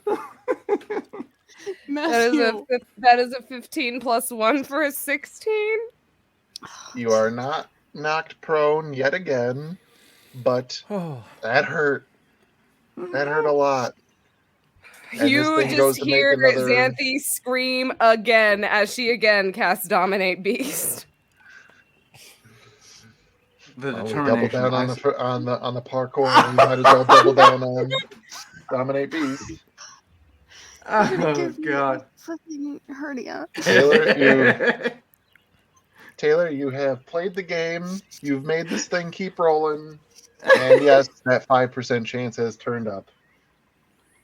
You have this beast dominated. There we go. Yes. this was worth every moment. Sweet. Sweet victory. Sweet victory. Finally! You can't tell me that wasn't the most entertaining 5 minutes of your life. Was for it 5 some minutes? dumb Can't item quest. breathe. Can we say that this is all an allegoric dream that Xanthi's recovery is playing on? It's just like the Stegosaurus represents like the craving of the alcohol. In actuality, Hey, guys, This is absolutely a vision quest. In actuality, guys, Anthony's there's chasing an- around an armadillo. Alright. I'm done. I can't. Okay, bring it down. This has now finally come to the close as there's no more combat. You have this beast dominated. Xanthi is just standing there, like half her face is swollen. She is like holding her shoulder. It's just, I fucking hate this dimension. And she is going. And The dinosaur She- growls sympathetically, like, yeah, I hate this dimension too. This place really sucks. she is going to walk over to this arrow. And before she pulls it out, she's going to investigate any further to see if there's any other markings that look like they could be man-made attacks on this beast, old scarring, anything like that. Roll a medicine check. It's yours for like a minute, an hour, one of those two. Dominate Beast. 11 plus That was brilliant. an 11 plus 2. So there's definitely some wear and tear on this guy, and as you're looking, you're not quite sure in some cases if I mean, that might just be a large predator, like that might be teeth or claws. Is there a chance that maybe it was an axe or a sword? And the only thing that's really saying that that's a possibility is the fact that there is one arrow sticking out of it. So you're not quite sure if there's any other man-made wounds, but there are other wounds that could be man-made. All right. Well, with that, she is going to yank this arrow from this stupid fucking dinosaur. Okay. I really want to This help you out on giant this one for a Dino second nugget. because I just read, and I'm assuming you cast this at 4th level because it's a I cast this Yeah. at third at its entry level, point. I believe. Okay. Yeah, third. So at its lowest level. point, And then- it's a concentration for a minute.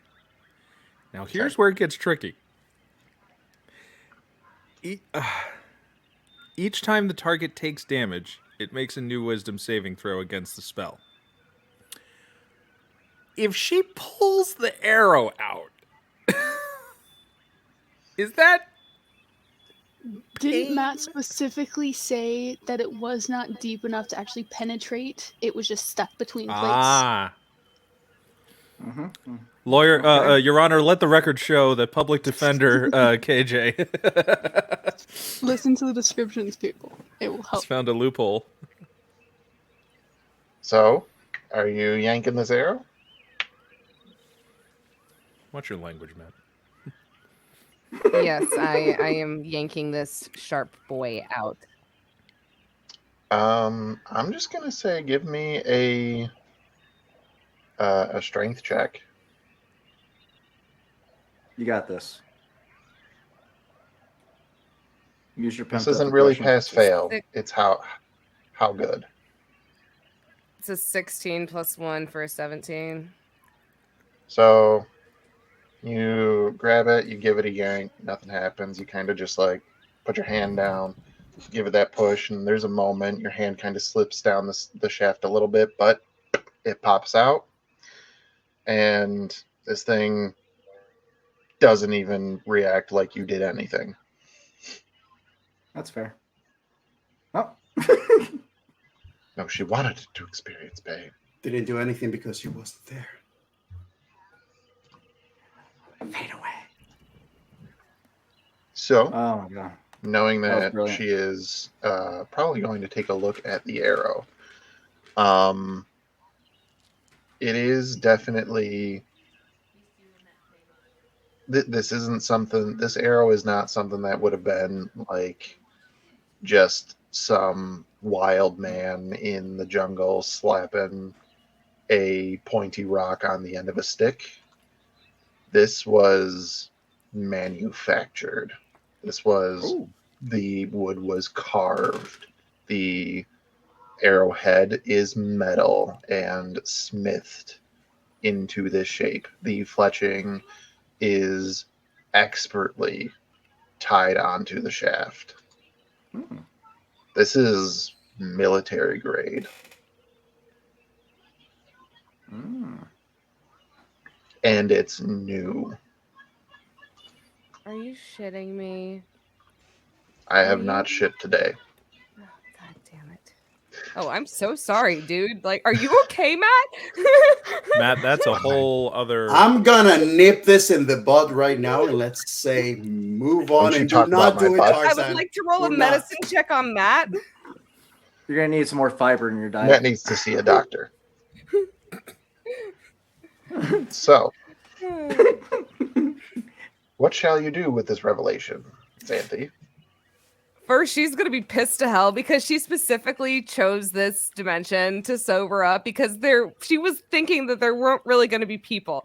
And then Caliban shows up, and then this shit happens, and she's just like, this does not bode well for my sobriety journey. And she is she's then going to just gently pat the dinosaur before heading back to camp, still inspecting it. And is anybody back at camp, or are y'all still off doing shenanigans? We'll say coincidentally, Bucky and everybody shows Caliban up were now. watching. Yeah, we're back. Okay. They were watching you the whole time. Y'all see Xanthi just like coming back covered in bruises, looking like shit, and just pissed to hell, arrow gripped in her hand. And she's going to walk past Clucky and then walk over to Caliban, and she's going to hold out this arrow, and she's going to ask him, do you have any idea what this is? I know As- that you've lived here, but As he takes the arrow, he will instinctively pass to you the elixir he made for you to help you calm the fuck down because he knows the look. you see her like just almost aggressively snatch the bottle and just rip off the top as she just starts chugging. Matt, while she catches up, what should I roll for the arrow? You're muted, buddy. What do you think? You can't say that on our should- stream. We saw what you said. What do you think you should roll? What do you think would be applicable right now? There's a number of things that you could roll. Well, being that it's purely mechanical in nature and at first sight, I'm gonna see. Being that, and I am a resident of this island, I'm I guess history would be to recall any particular thing. My That's favorite the, role. Sounds like a good thing. Yes. Sounds like a Like good a- idea. Looks like an arrow you found there. History check. Stop copying my bloody voice. I can easily take that bracelet off your hand. Oh no. All right, history. That is a natural 20 for a 21, baby. Delicious. So, you have I can read the fine print on the arrow. It says made in Walla Walla, Washington. you have absolutely seen one of these arrows before. It has been a long time. Like your time on the mainland before you came to this island. And you've been around. You're seasoned. You had some things going on in your past. Perhaps you've had a few of these actually shot at you.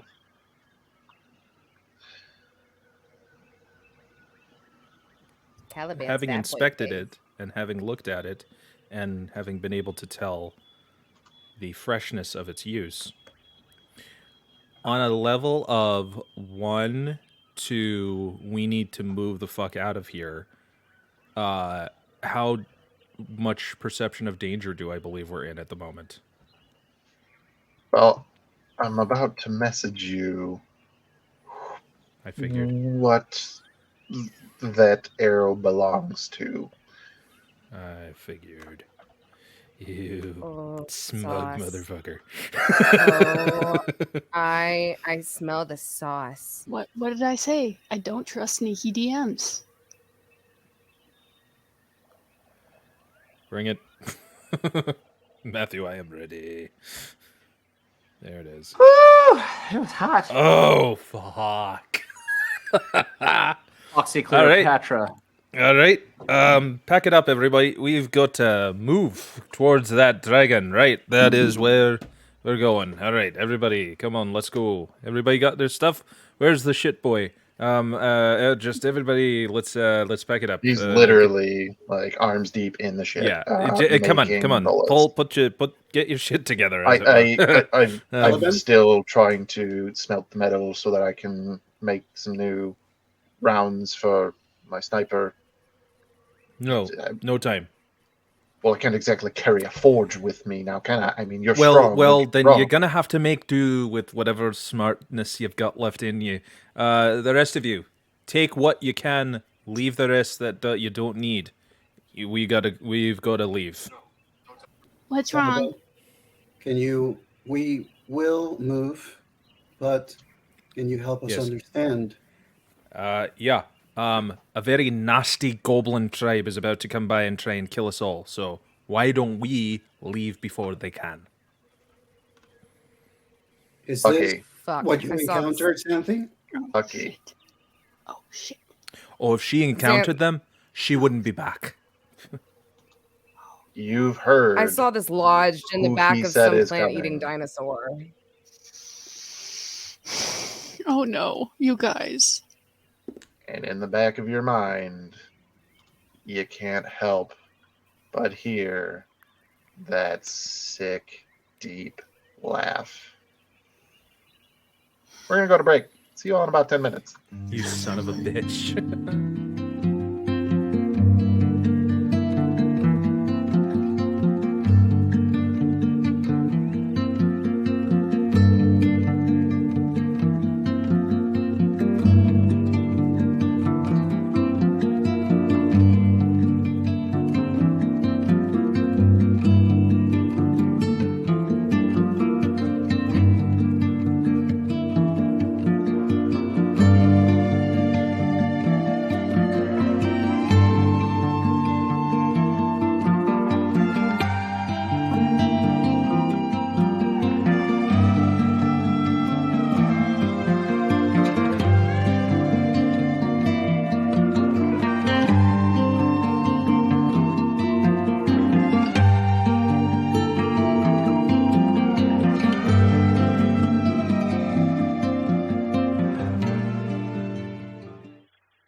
And welcome back. Thank you, everybody who has been tuning in. We appreciate every single one of you. Just enjoy the fun times that we have. We're just full of fun times here. Everything is fun. We're having a good time. That being said, you can come watch us have more good times on other days of the week, like Sunday, when this guy down here is doing something called Frontiers of Eberron. We have one more What's Past His Prologue, correct? Oh, we're back to the main No, thing. we are back to the present. And as the okay. party shall begin their venture into finding Delilah Armstrong, Yes. the search for Delilah begins. All right. We'll see how well that goes. Perfect. I do believe that after that, Tuesday should be a Legends of the Shattering week, right? Alrighty. And then we are back Wednesday here, Dimensional Dial, where we get to recoup from the TPK that's about to happen. And then next Friday is going to be Tales of Varden with Chris as our DM there. So come tune in for all of the shows. If you would like to catch up on those shows, I don't think there's a show called TPK. I think you're confused. Well, I mean, Name of this episode, don't worry. I didn't want to do this on stream, but Michael, as our lovely producer who makes things look all beautiful like they do, I need you to rebrand all of this because we're about to kill what's everybody. Going to No. They're just going to a farm upstate. That's all. New campaign starting tomorrow. So, that being said, if you want to check in or check back, catch up with some other shenanigans that have happened, by all means, If you kill us now, I will kill you first day on Sunday and then do Spelljammers. I have so many backup characters. You can't threaten me with this. Would you really kill a child, Matt? Anyway. The fact that he didn't answer is more terrifying. I know. It's fine. The horror. We return to the scene as Caliban has just shared that the arrow that Xanthi recovered from a little dino buddy was in fact made by, as far as the rest of you know, some group of goblinoids of some kind. And if a chicken could go pale, Clucky would be pale right now. If you are perceptive enough, the feathers on the back of Clucky's neck are standing completely straight up. He seems to be slightly frozen with fear right now, and his eyes are darting side to side, frantically trying to spot this impending threat. I'm gonna Let's say run that with the bird. I think he is afraid. Barrow's going to stomp his staff on the ground to use his tremor sense. His heart, with that, you'd sense that his heart is racing like frantically. His adrenaline's kicking in. He's entered into like the first stage of fight or flight. Xanthi's gonna walk over to Clucky and she's gonna just stand right in front of him. She's gonna just slowly reach out. She's gonna place her hands on his shoulders. Out like he's what, 6 or 7 feet tall? 6'4". 6'4". So she's gonna just kind of just place her hands on his shoulders and she's just gonna be, Clucky, look at me, Clucky, and just try to get his attention. She's gonna just keep speaking to him and just try to draw him out of that fight or flight response. He'll look down at you only for a few seconds. His body's tensed up right now. He's ready for conflict. You can probably, your best guess is that he's ready to fight or possibly fight. is unclear as to how he's going to respond if a threat does present itself.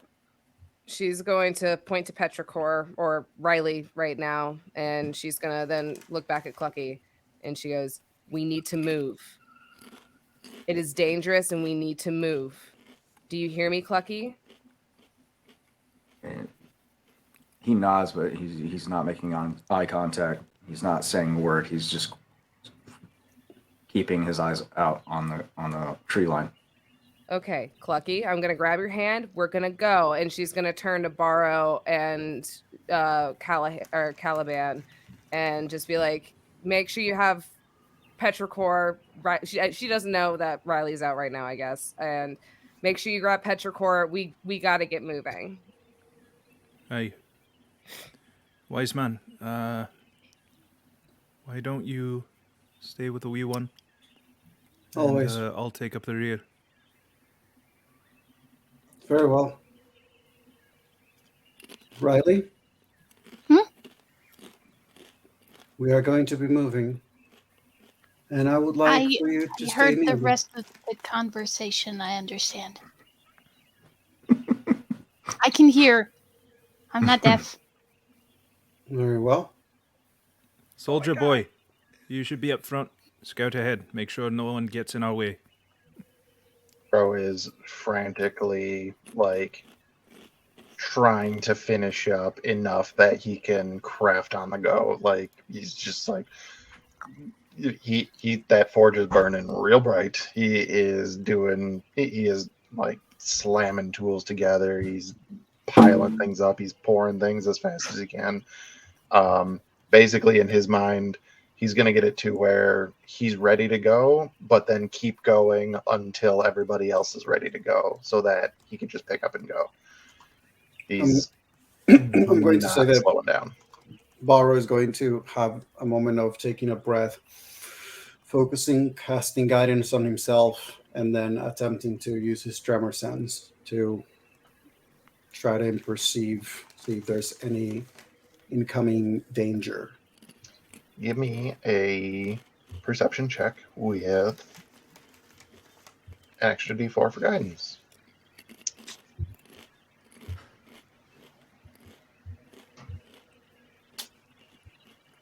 That is going to be a total of 31.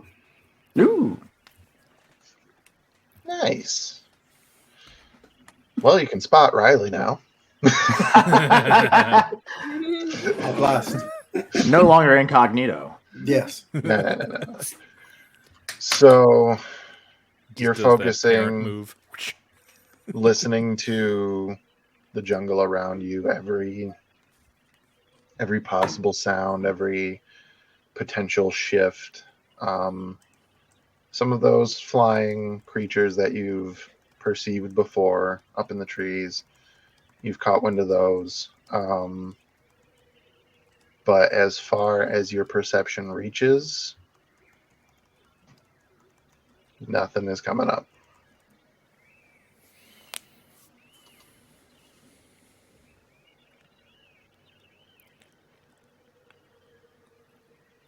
We cannot hear any near threat. But if you say we need to move, Caliban, then I trust you. I also trust you to explain to us as we move to make us understand better what it is that you think we're facing. Aye. As long as we get ourselves in a place clear out of any danger, for certain. If this arrow shows that they're close, I don't want to risk it. What is to say that we are not moving in the direction they may be? Well, at least we'll be prepared to know that they're going to be expecting us. Either way, I've been itching to fight these bastards for quite some time. I just didn't want to have them get the upper hand. Very well. Let us move then. Riley, will you go alongside me? Yeah. Good. Let's move.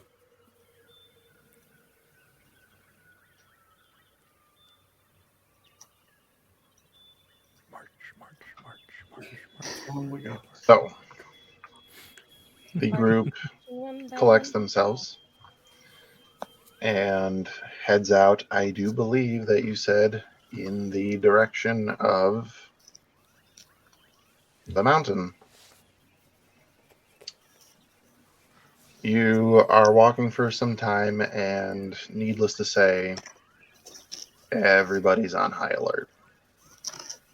So you guys are checking for anything and everything that could possibly be coming up. That being said, I do require 2 volunteers to roll D100s. I'm also going to say that I'm going to say that on that journey starting off, Bar is going to cast guidance on everyone. Okay, noted. So 24. 24.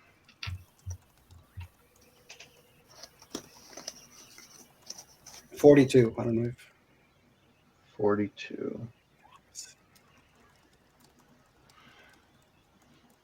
Man, the dice are on today. Yeah, seriously. This is So creepy. given this, you are traveling through and on your way to the mountain because everybody's on high alert. Nothing's getting the drop on you guys. You are passing by like a small stream that's a tributary of the river that you guys have been by a little bit here and there. And there are some smaller, they're not like tiny, they're still technically medium sized, but lizard looking things with very large sails across their backs. And there's probably a group of maybe a dozen of them just on the bank of this little stream basking in the sun. They're no danger. You guys are able to rotate your way around them. You keep going through the forest, and there's a spot where we'll say Borrow hears something up ahead, and you guys just kind of slow down and wait. And to those with sight, you let 3 impossibly large scorpions pass by you that you are fairly certain could pick up any one of you with their claws and just walk away, but stay hidden, you stay out of sight, and they pass right by. And it's just these little reminders that come to you as you're passing through, avoiding a mysterious but somehow humanoid threat, that this island is still always ready to pounce at you at a moment's notice.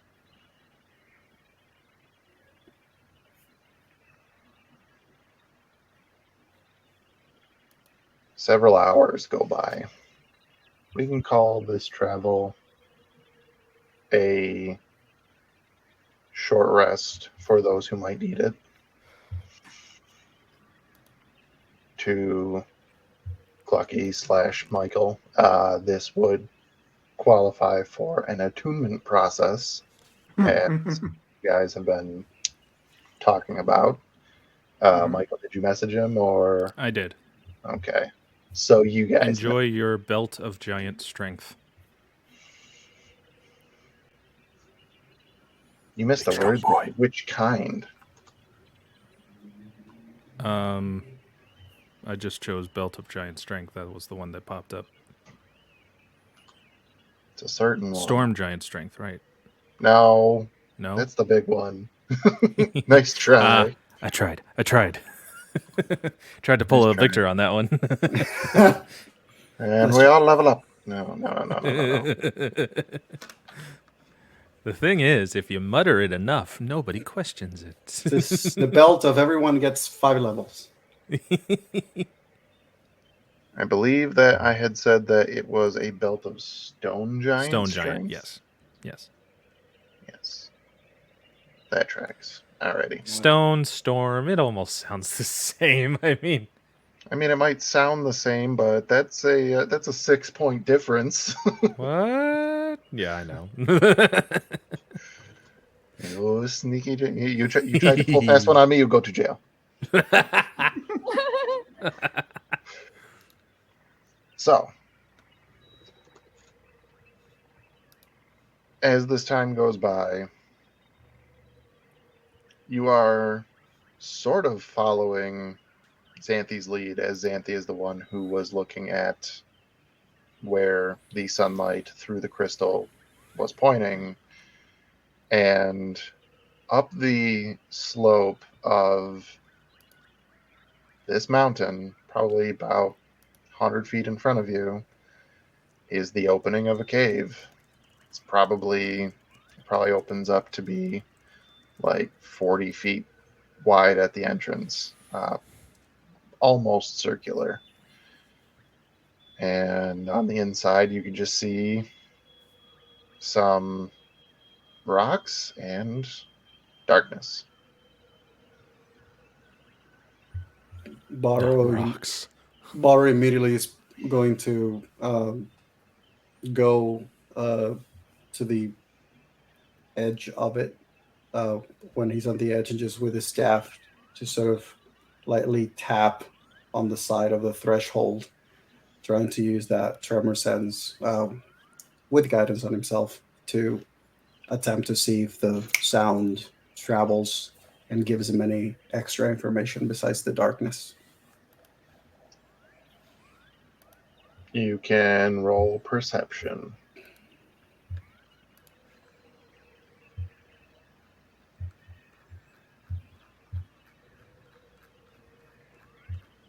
So that's a total of 24.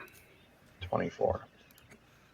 Hot damn. So, this path before you is uneven. There are both types, stalactites and stalagmites. I never know which one is which. I know. Stalagmite is on the ground because you might trip over it. Or it's a stalactite because you got to hold on tight because you're on the ceiling. I might actually remember this now. Because knowledge is power. Second grade rhymes. G.I. Joe. Anyway. You can tell that it kind of winds a little bit, going deeper and deeper into this mountain. This mountain is huge. This ain't no afternoon hike. It is massive. So you're fairly certain that the tunnel obviously keeps going beyond your perception, but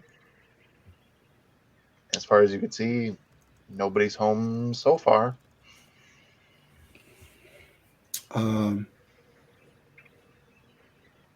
This cave runs deep. I sense that it's not going to be an easy journey.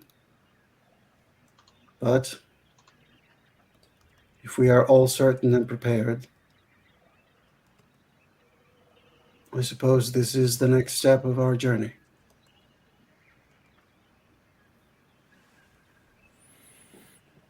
I'm going to say that also Bar is going to have a moment of just focusing his insight in Clucky's direction.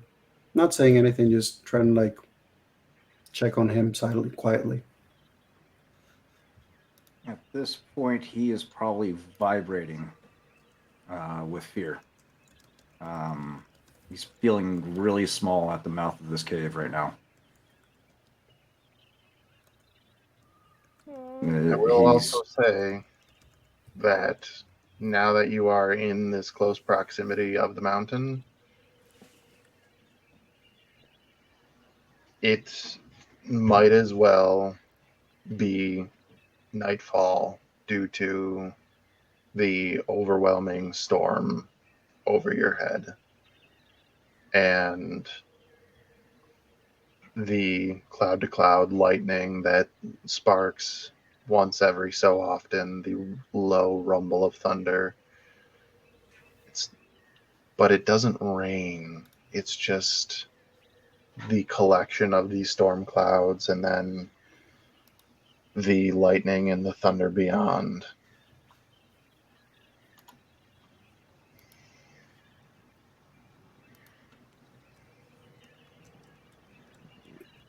Clucky? Are you all right?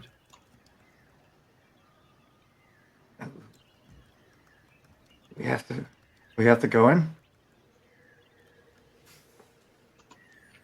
We are going to journey in, yes. But we want to make sure that we are all certain.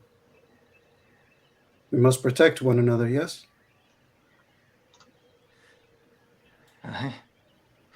I'm scared. Hey, boyo, look at me. You're scared, and that's okay. Use it. Turn it around on them. Show them why they should fear you. You didn't What live if this I'm- long and didn't learn a thing or two. What if I'm alone again? You're not. Look at every single one of these people that are surrounding you and tell me that you're alone. Riley will just quietly grab your hand.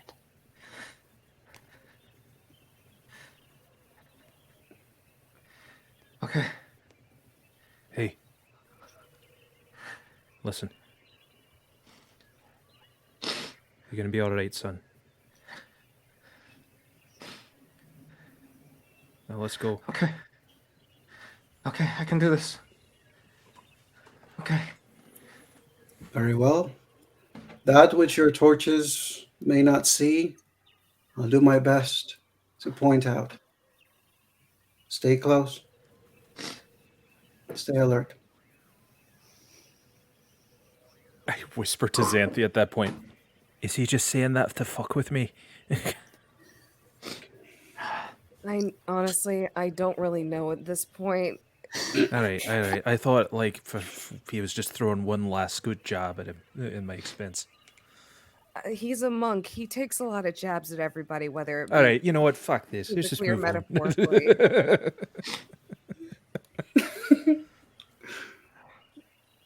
I would say that, Bara is probably going to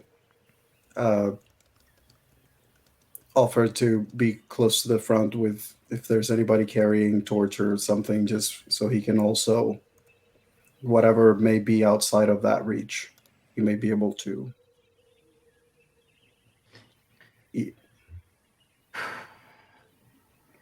I would say Xanthi would probably be in the front with a torch. Probably next to Borrow. I would attempt to keep V1, Riley are next you to me. okay? We won. Hmm? Are you alright? Yeah.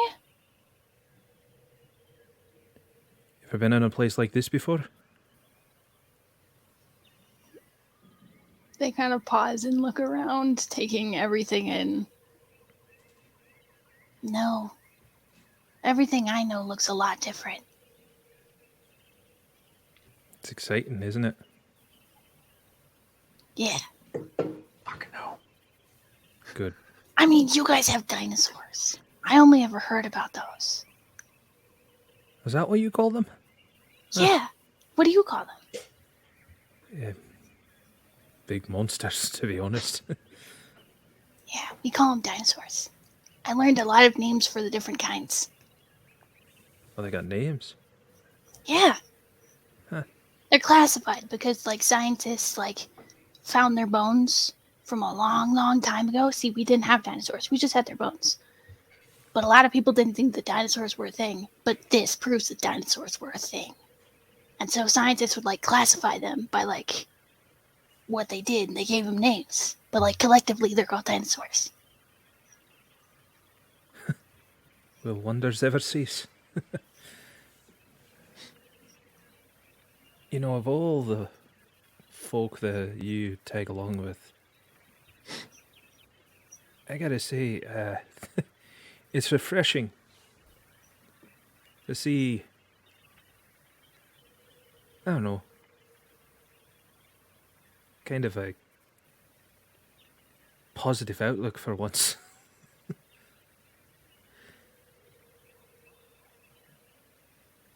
You do a good job. So, if ever I'm in need of a smile during somewhere point where I think we're rightfully messed up, I'll look your way. Well, to be fair, there's actually life here, like plants, and like you can drink the water without having to be worried about if you're gonna die from sickness. People aren't, trying to kill each other because Okay, there's he pats your factions. head and he starts to walk ahead with torch.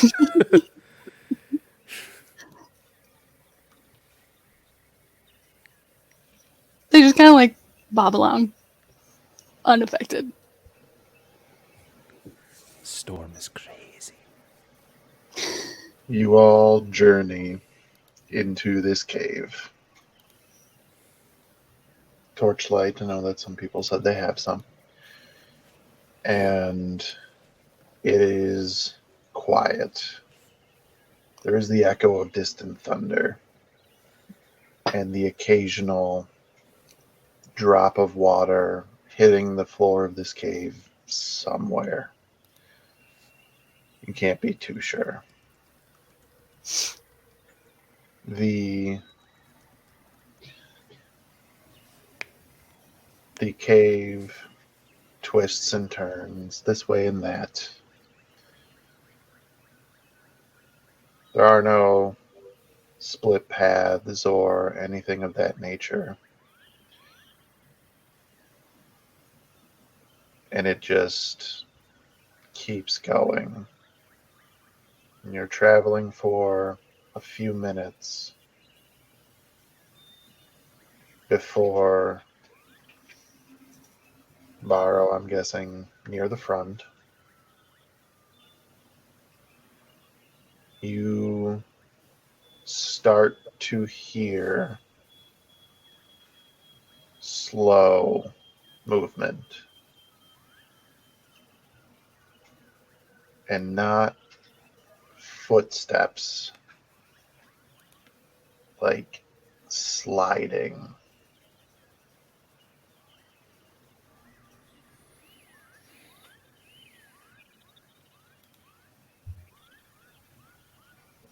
I'm going to say that Barrow probably just has that moment where everybody has probably been hearing the slight click of the staff as he's walking on the front until suddenly there's no more and his hand goes up.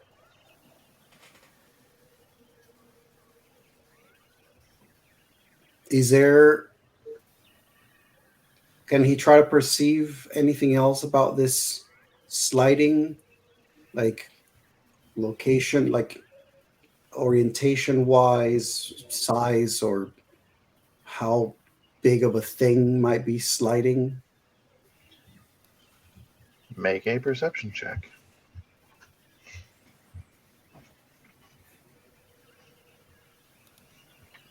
People who usually have guidance, they just like disclaim that they just do everything with guidance because it's a cantrip. It's like, As somebody who has used guidance on several characters, it is customary as you are rolling to just say guidance. duly noted. It's first time, so it's just checking. So yes, guidance. Not that it'll matter, I think. Oh, maybe it will. That'll be a total of 19. 19. You get closer. Not too much closer, just a little closer. Yeah. And you focus your hearing. This cave, the echoes in here can be helpful. Sometimes they're distracting. Sometimes it highlights something that you don't want. But you take your moment and you focus. You are getting multiple entities. And they are on the walls and ceiling. For the floor is covered in animal bones.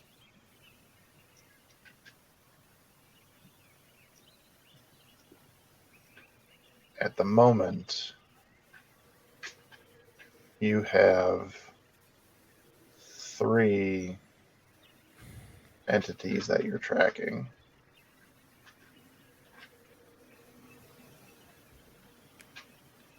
Along the walls and the ceiling. And How- these are bigger than a man.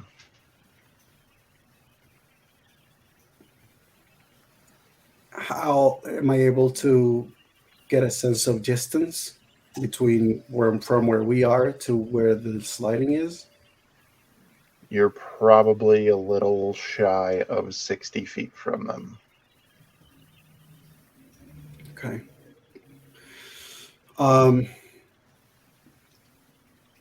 You guys probably see Barrow took like a slight couple of steps forward from the rest of you, tilting his head, and you see his head slightly tilt upward, and he gently also seems to move his staff to something on the floor in front of him, and then he slides it close to him and back as if in your direction. And what you guys see is that he just slid something off the ground, which is like a bone, like an animal bone that he just like rolled your direction. And Xanthi's gonna move the torch down, seeing the bones. he's going to have that hand down as he just points at his ear, and then he points in the direction of the ceiling and the walls.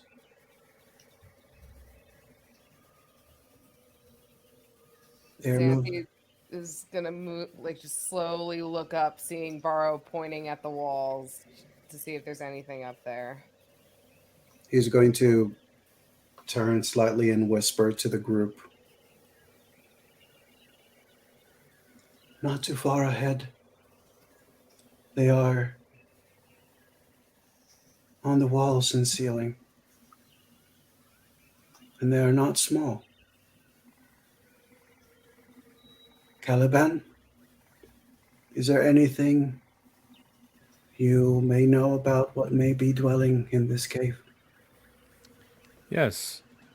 DM, what will I tell them? You will not tell them anything yet. You will tell me the results of a nature check. Exactly. Nature, nature, nature, nature, nature, nature, nature, nature, nature, nature. That's a 26. This is canon for how nature checks are done now. Love it. It's a thing. This is how I'm going to do this. Because earlier Because I Xanthi sang. also said... I'm sorry. Earlier Xanthi said that she was going to raise the torch a little and kind of try to look at the ceiling. And as you're following the torch light up,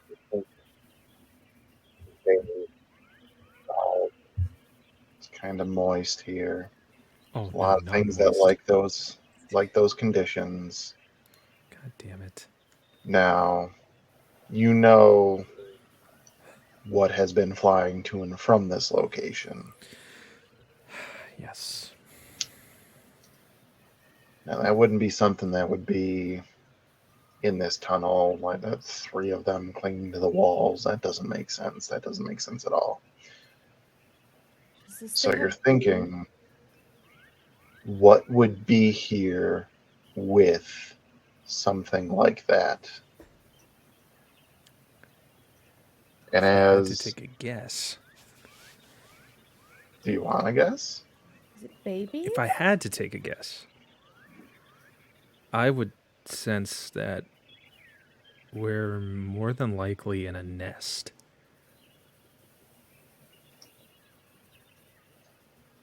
What kind?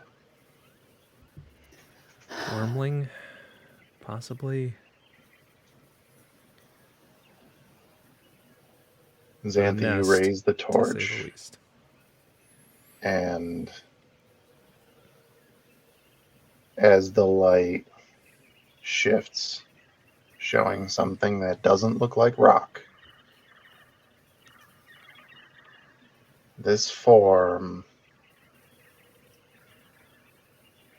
slowly turns its large, fleshy mass, its long, spindly legs that are underneath its bulbous torso, its face with 2 large gray eyes, a toothed maw, and as it opens its mouth and a loud clicking noise can be heard, Oh no. you see writhing tentacles coming from all sides on its face. You see Xanthe immediately cup her own hand over her mouth to prevent herself from screaming. As she does not move, she just looks at this thing and she just does not move. Did you say tentacles around the face? Smash. Did. God damn it. Oh, no. It's not that kind of a show, Taylor. And as this form is revealed, Caliban with a 26. Now it makes sense. It's the cleaning crew. Fuck. Nope. I don't know what that is, but that sounds bad. Matt, you can explain what these off-worlders would know it as. I'm going to do you one better. Because you are our wonderful, wonderful producer, I am just going to send you an image. Gosh, You I don't suck. like it. I This is don't gonna like it. be in my nightmares. I don't like it at all. I've seen enough Jinji Ito shit. I'm prepared. Show me. Why are you I don't even why know are what you that loading means. so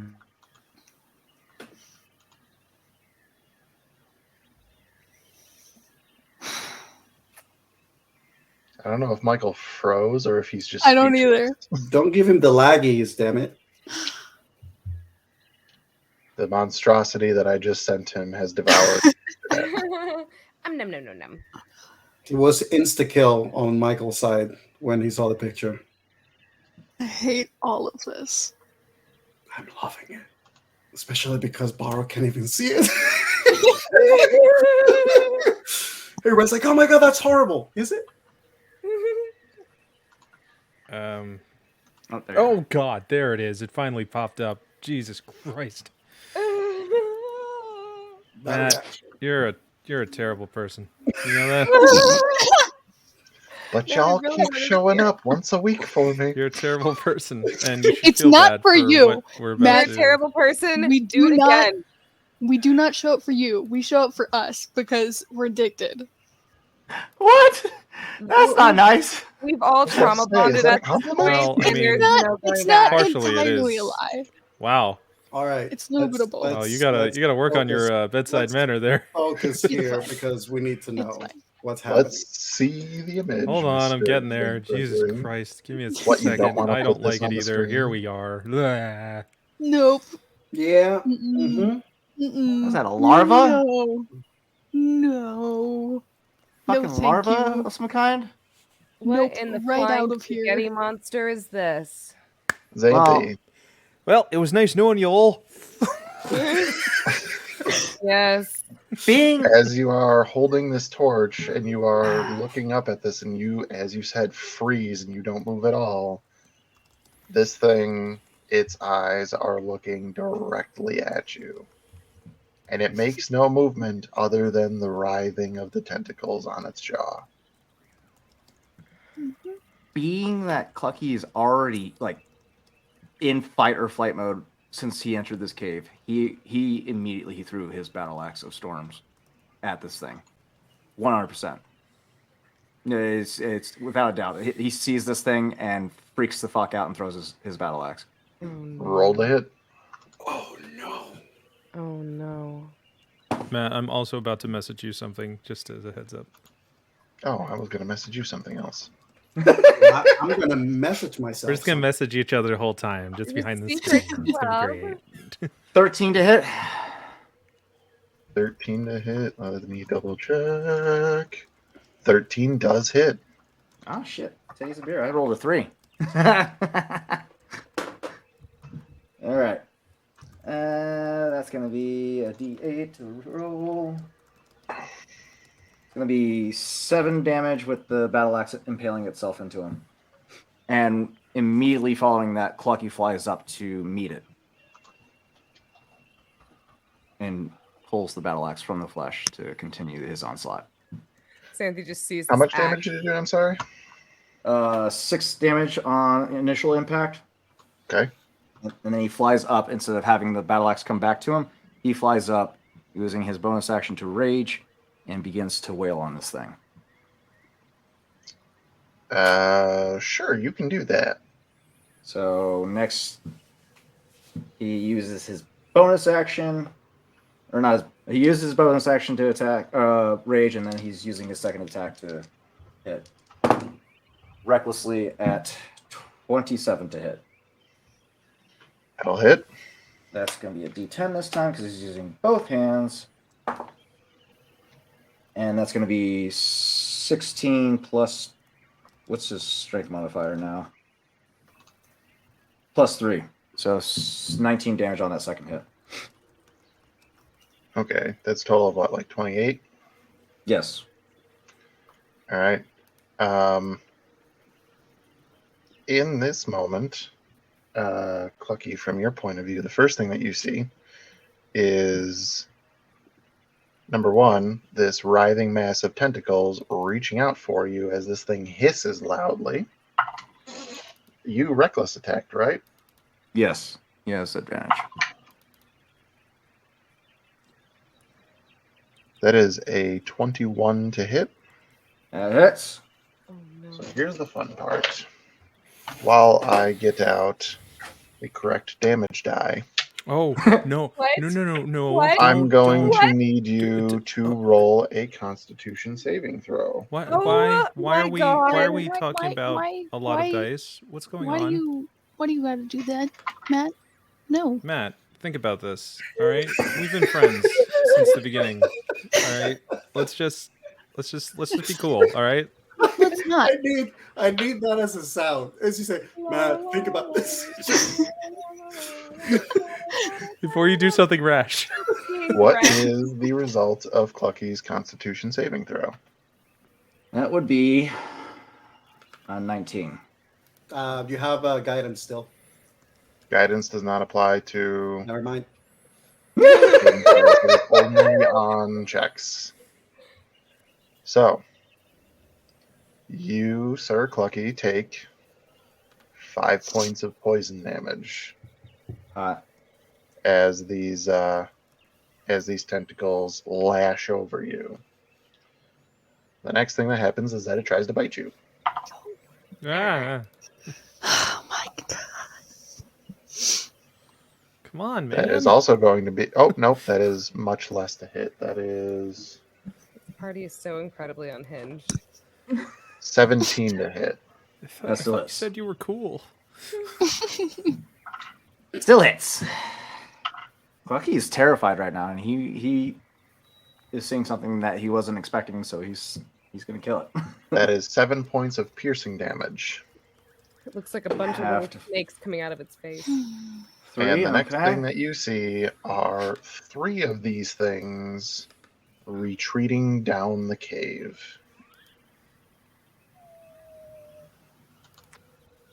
I don't trust Including it. the one that I'm attacking? Yes. Okay, he's gonna take that opportunity attack real quick. Okay. Recklessly! 27 to hit. Yes, that is. Oh my god. Oh my. That's gonna be another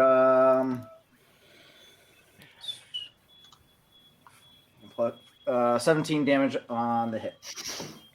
I'm ready for Cthulhu to take me at this point, I guess. Jeez. Just 17 damage. 17 damage, yeah.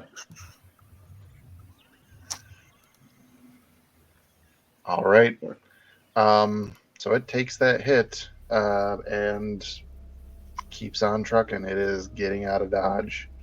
They have a speed of 30 feet. You are faster, but they are retreating.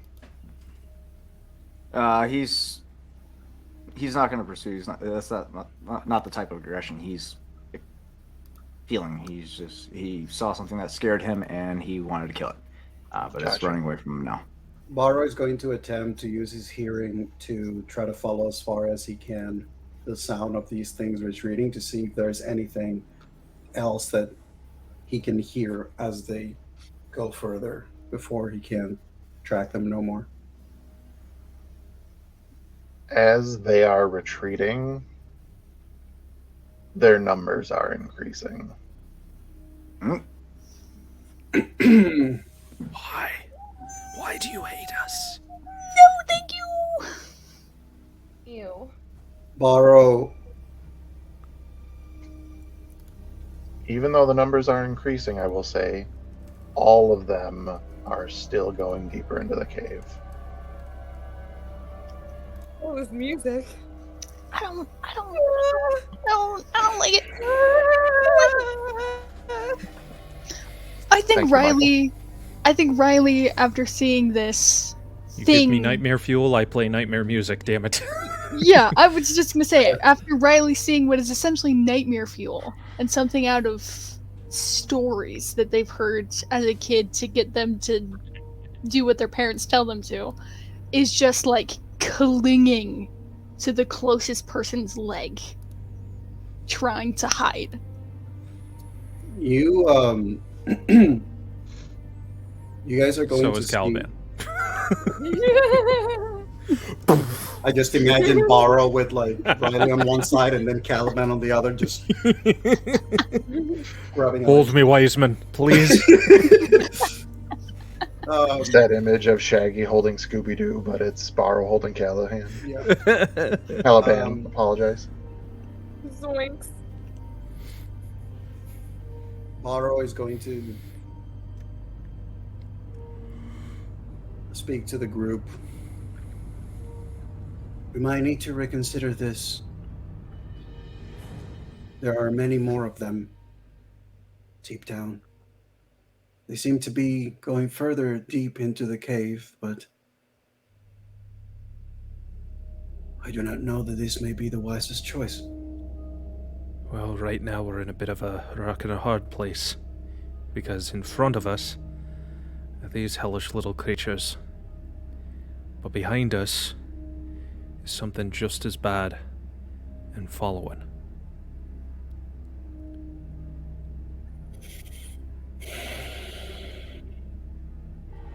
So either way, unless somehow any of you are able to speak effective and fluent Goblin, which I'm not quite sure how interdimensionally that all works with dialect. Very well. I am capable of comprehending languages. As good as that may be, they won't give you a chance to breathe the air it would take to speak the words. What if I just hit him with a fireball? How many of you got? I got 3 and a giant grenade full of alcohol. GM. As moving on. as Caliban, he's bastard. That should be a shirt for just you. No, moving on. As Caliban says these words out loud, and he's kind of like weighing the options. What would be a good way for him to get like an assessment of the current situation? So, if I may offer a little bit of exposition here. You've caught on Please with expose. what these are, Yeah. what these things are in the cave. But just to make sure, these are monstrosities colloquially known as carrion crawlers. Yeah. I don't like it. Nasty. Now, with your nature check that you made, you know that these are patient predators. They will wait. They will look for corpses to scavenge. They will look for the odd creature caught out. And you also know that they are drawn to sources of light.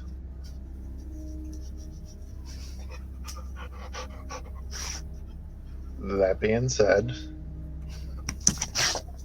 appreciate puppy time. That being said, you know that they do on occasion try to set up ambushes, but them running like this isn't ambush behavior. They are retreating. You also know that their tentacles have a paralytic poison on them, which is their other method of getting food. They will let the poison do the work. Now, you saw Clucky get hit by those tentacles, and he did not drop out of the sky. So you can garner, they figured he was too big a fish to fry. So what I will do is I will first relay all of that info to the party and follow it up by saying there might be a way for then, if we put our heads together real fast, use this to our advantage, and perhaps make 2 foes forget about us and focus on each other. If there's a way to lure enough in and get out of the way just in time so that those parasitic little bastards feast on their new buffet of goblin delights, we might have a fighting chance of knocking out 2 birds with 1 stone. No offense, Clucky. You want one of us to go out there and dress and drag and do the hula? Luau!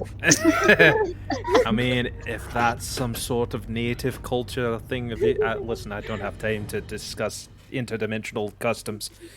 This still involves assuming that these goblins that you mentioned are actively on the way here, which, if they are, we do not know when they will arrive. And if they do, I do not know how many of you are capable of just seeing in the dark, as I assume this place is. I'll give you said one they're better. attracted to light, right? Right. And So, for the first time, we'll really bring attention to the creature around their neck. He produces light every once in a while. Well, here's what I was thinking. If the rest of you get yourselves further enough than that cave, light it up real nice, and draw them out here. I'll stand here and get those little bastards outside to find the one they know that they've been trying to get for quite some time. And then once 2 points meet, we step out of the way and let the waves crash. Sir DM, how, when you said that their numbers were increasing, that Baro was able to hear, how was there a quantity approach or average or that I would have been able to sense, or would it have been like a swarm of like, there's so much? Before they escaped your field of perception, you probably counted like 8 or 9. But they kept going deeper, all of them did. So, not really swarm worthy. Are those potentially in here? Who can say? But from what you just saw, they were just they just wanted to sort of get away, specifically from Clucky, who was proven to be too much of a mouthful. Speaking of mouthfuls, Riley, your little guy is producing 0 light, and when you try to show them off, they are staying under your scarf. I will say, upon Caliban presenting his plan, Xanthi will turn to him and she goes, Caliban, if you can get those fuckers in this cave, I can do you one better and I can seal them off with a wall of fire. And they will have no choice but to just deck it out in that cave. We also have to remember, however, that whatever the light was in that tower pointed in this direction. So if we are supposed to be going further down, we have to assume, if we choose to continue, that we must prepare to encounter these things. Now, I understand your plan, Caliban, but I am also concerned that should we wait for those goblins to enter, and should those creatures in here be more than what the goblins can handle, we may find ourselves trying to protect ourselves from both those creatures and the arrows. Baro, as you are weighing the stakes here, and you specifically bring up that monolith, it referenced something called the Lord of Storms. These things that you are perceiving are lords of nothing and have nothing to do with storms.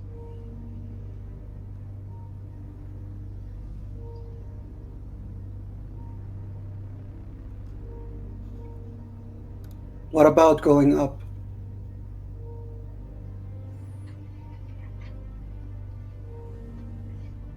Not through the cave, but No, I think I know what you mean.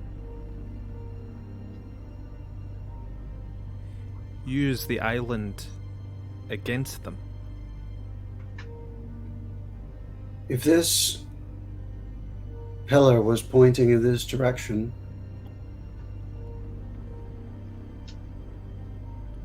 are we seeking to enter this cave? Or are we seeking to reach the top?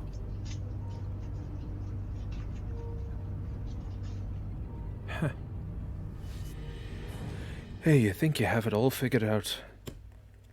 How would we even And go it about takes finding- talking to a blind man to make you really see the options in front of you. Ba-doom.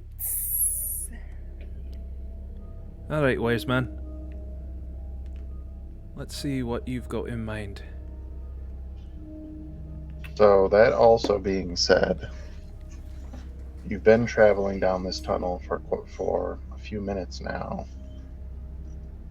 And of course, it takes less distance to go through a mountain than it does to go over it. So you can imagine you are pretty deep into this mountain already. Let the ring bearer decide. Um,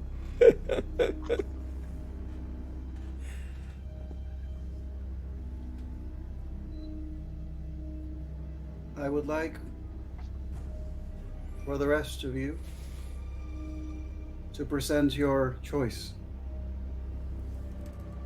If our journey is forward, we can try to wait here and attempt to bring two enemies to fight each other, or we press on and face the one that we certainly know is here, potentially waiting.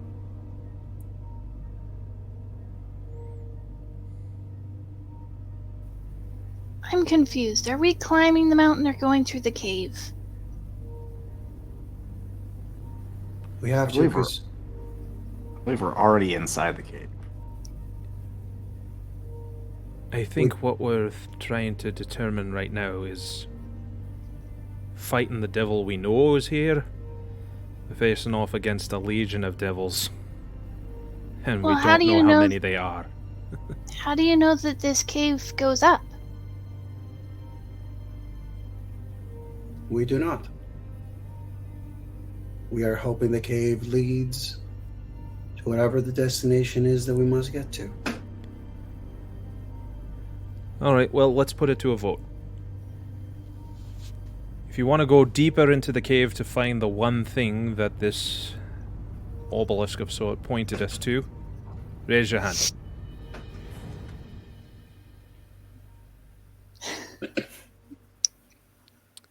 Barrow. No one's raised the hand. I don't think my say has much weight. I can't do much. You are still part of this Oh. group. Absolutely. Everyone's choice matters. Now, should we For the choose sake of to... argument, I'll say Crow raises his hand. Hey, you would. No, I'm just kidding. Another jab at Isaac's expense, and that is not even fair that he's not here. Well, that's one for fight the big guy down there.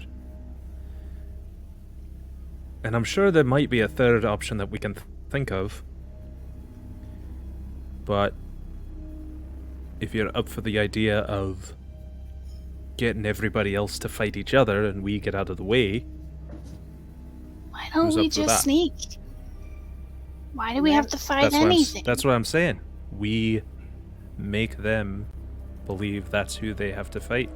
Well, not why can't we us. just avoid all of it and not have to deal with it? It takes less time. Because if we are to do that, that means that everyone who is unable to see in darkness will need to embrace the fact that we cannot travel with light.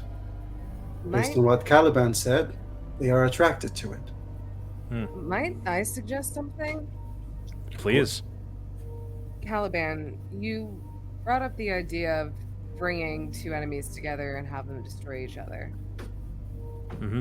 If we figure that they're following behind us, why don't we just keep moving forward? We defeat what's in front of us, and who knows, maybe we can make it to the giant beast that we're looking for.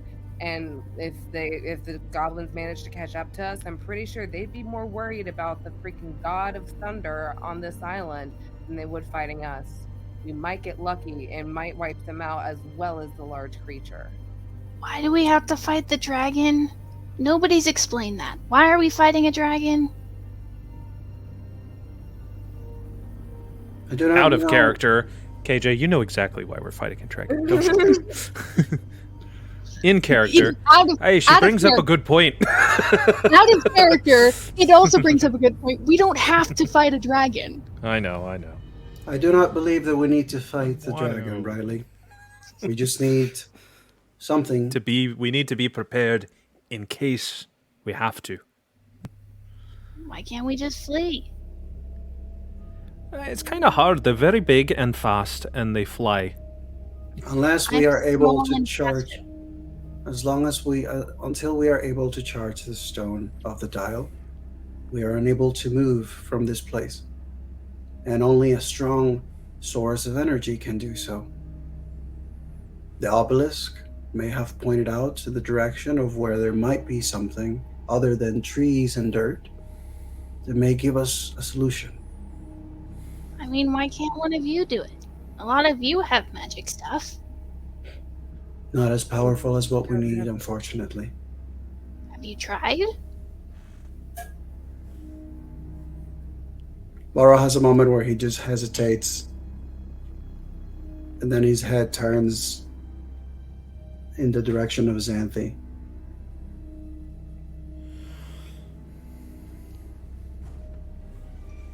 She sits there silent for a moment, and she still has the crystal, right? She kind of brushes the pocket where the crystal is currently, not wanting to take it out because at risk of one of those little fucks just but Is Chris here? That was awesome. anyway, she takes a deep breath and she looks over at Riley and she goes, as when it comes to even just trying to charge this, I wouldn't even know how to go about it without possibly destroying it. A lot of my magic does damage, it doesn't give life. Well, what have you done before to charge the crystal? God damn it, this fucking kid. She kind of just like, I know, right? They're doing that damn. Why? Why? Why? Why? What I absolutely love about this is because if the personality was shifted, KJ would be the person saying the answer to all of these questions. Yes, yes, I would be. you just see Xanthi just kind of, you see like a moment of frustration go over her face and she goes, well, I haven't tried anything yet. No, like, you've traveled to different dimensions. What did you do to charge it then? Well, there's a lot of different things. There was one time we used a giant beam coming from through a magnifying glass. We've charged it in a lake filled with magic. Then last dimension, before we came here, we used the nuke. While Well- Xanthi's been explaining this, Clucky has gone around the cave and picked up a bunch of bones and is replicating what Caliban taught him and is casting Wheel Oh my god! or Augury, trying to speed up this process of figuring out what we need to do. It's If you could basically his- only just cast Wheel, which is the good result, that would just be perfect. Just like, hey, look, it's good fortune. Yay! So adorable. So the rest of you see, like, Clucky's frustratingly picking up bones and putting into this satchel that he has, and is just collecting these things quickly, and has not said a word, and just shakes the bag violently, and then tosses the bones onto the ground, and is just trying to read the results.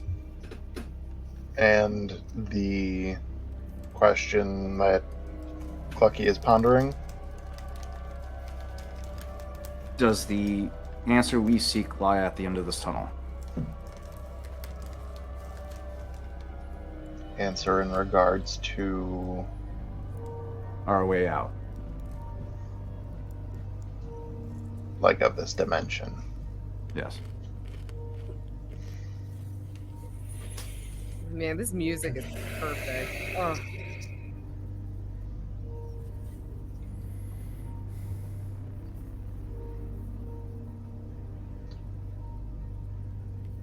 The results that you get are both Wheel and Woe. But more wheel than woe. Maybe? Hmm. He picks up the bones. And he continues walking deeper into the cave without saying anything. Clucky. He's pulling Follow that auras. bird. Boris is going Following to... Yeah. It appears our friend has chosen for us. Aye, he has. But I think it's a good thing. Because at least one of us will be able to actually know what our decision will be by the end of it. And we shall trust that. Okay. So, the group presses on. The tunnel twists and turns yet again. And given the amount of time that you spend deliberating, the crawlers are no longer in sight. And as you keep going deeper, you don't get any more traces of them. You're walking for probably another minute or so, and the ambient light in the cave starts to get a little brighter and a little brighter and a little brighter as you come around the corner and you finally see that the cave opens. And before you lies a wide open chamber with stalactites coming down from the ceiling all over the place, reaching up ungodly high. And as you look up, you see the sky with the clouds swirling right overhead. And you look around, and this room is over 100 feet in diameter. It's massive. And there are many large animal bones. And to those who are checking things out, a large corpse of what would be known to all of the players here as a Tyrannosaurus Rex, with about 4 or 5 of these crawlers moving along its skin.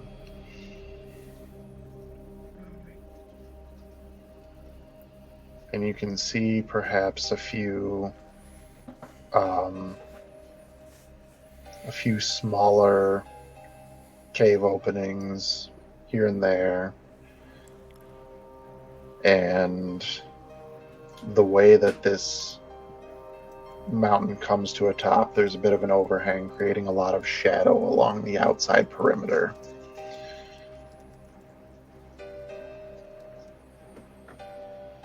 But that is what you see. Can I roll Ryan? an Arcana check? Arcana for what are you looking for? I'm looking up at the storm in the clouds to see if there's anything that seems like almost kind of like seeing if she sees any like pattern of magic, like if there's a certain way that magic would move, or like even like remembering the feeling of how magic would move, if she could see something like that in the clouds, if there's any sort of magical component to this storm that is above them. I'll allow it. Give an Arcana check. KJ, you sounded like you were about to ask something. Sorry, KJ. As soon as Riley had seen the corpse of the T-Rex, she stopped and is just staring with wide eyes in terror. It That's is a natural 20, good sir. Plus a d4. If you want to use the guidance. You can save the guidance if you want to, since you rolled a nat 20. I'll go ahead and just use the nat 20. Okay, so what is the total? It's I have a +0 in Arcana, so it is a flat 20. Flat 20. Flat 20, nat 20. You're looking up at these clouds.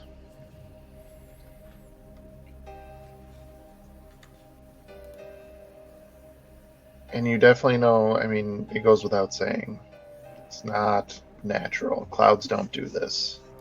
This is not something that is just going to happen. Is it magical in nature? I mean, nothing you've heard of, but then again, you don't know everything magical out there. I mean, you know that spells require certain things, most notably somebody to cast them, and time and materials and things, and there doesn't appear to be any sort of inclination that a spell was cast here. And as you're looking around, you don't see, like, if the source of this was an item or something, you know, you would think that it would be something large that you could see.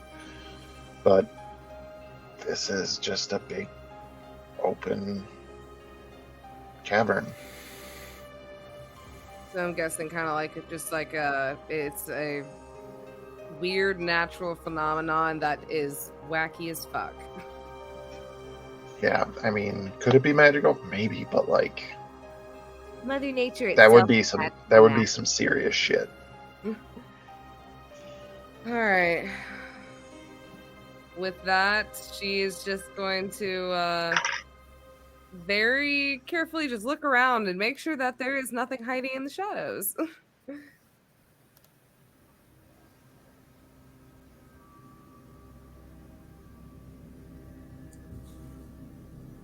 Can we presume that Crow recognized that T-Rex?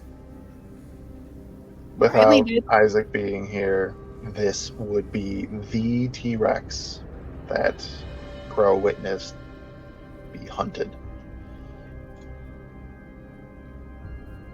So, well, for the sake of argument, he'll just kind of point out and be like, that's the T-Rex that I saw get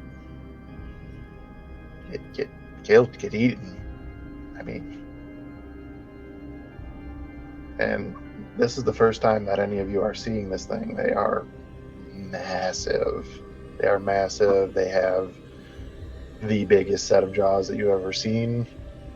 It's definitely intimidating. And Riley, I know that you said that you stopped when you saw this. It's a sight to behold, but thinking about something that could do this to the Tyrant Lizard King. Dun, dun, dun. Would I be able Yeah, to? bug it off. Would I be able to smell that corpse, like in comparison to like all the bones? That this is sort of like. It's not a pretty smell, but I Yeah. will say that it is in the process of being cleaned. I thought these things smelled bad on the outside. They smell even worse on the inside. Those are fish, Clucky. Does anyone see anything? I don't know. Useful, I suppose. I'm sorry, wise man, but I'm scared beyond capacity for rational thought right now.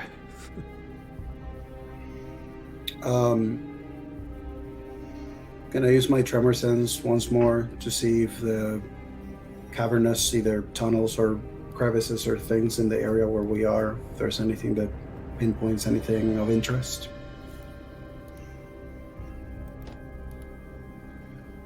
You are getting ready to use your additional senses. And right before you do, reverberating through the cave. Everybody hears. Who dares? And that's where we're going to end tonight's session. You have got to be kidding me. Nope. Nope. Nope. Nope. Bring it on. Thank you very baby. much for everybody who tuned in this evening. This is 2B Dice Adventures presenting the Dimensional Dial of Dr. Diago. Tune in. Next session is going to be Sunday. We'll have some very happy times in Eberron for sure. And until next time, we'll see you then. All right.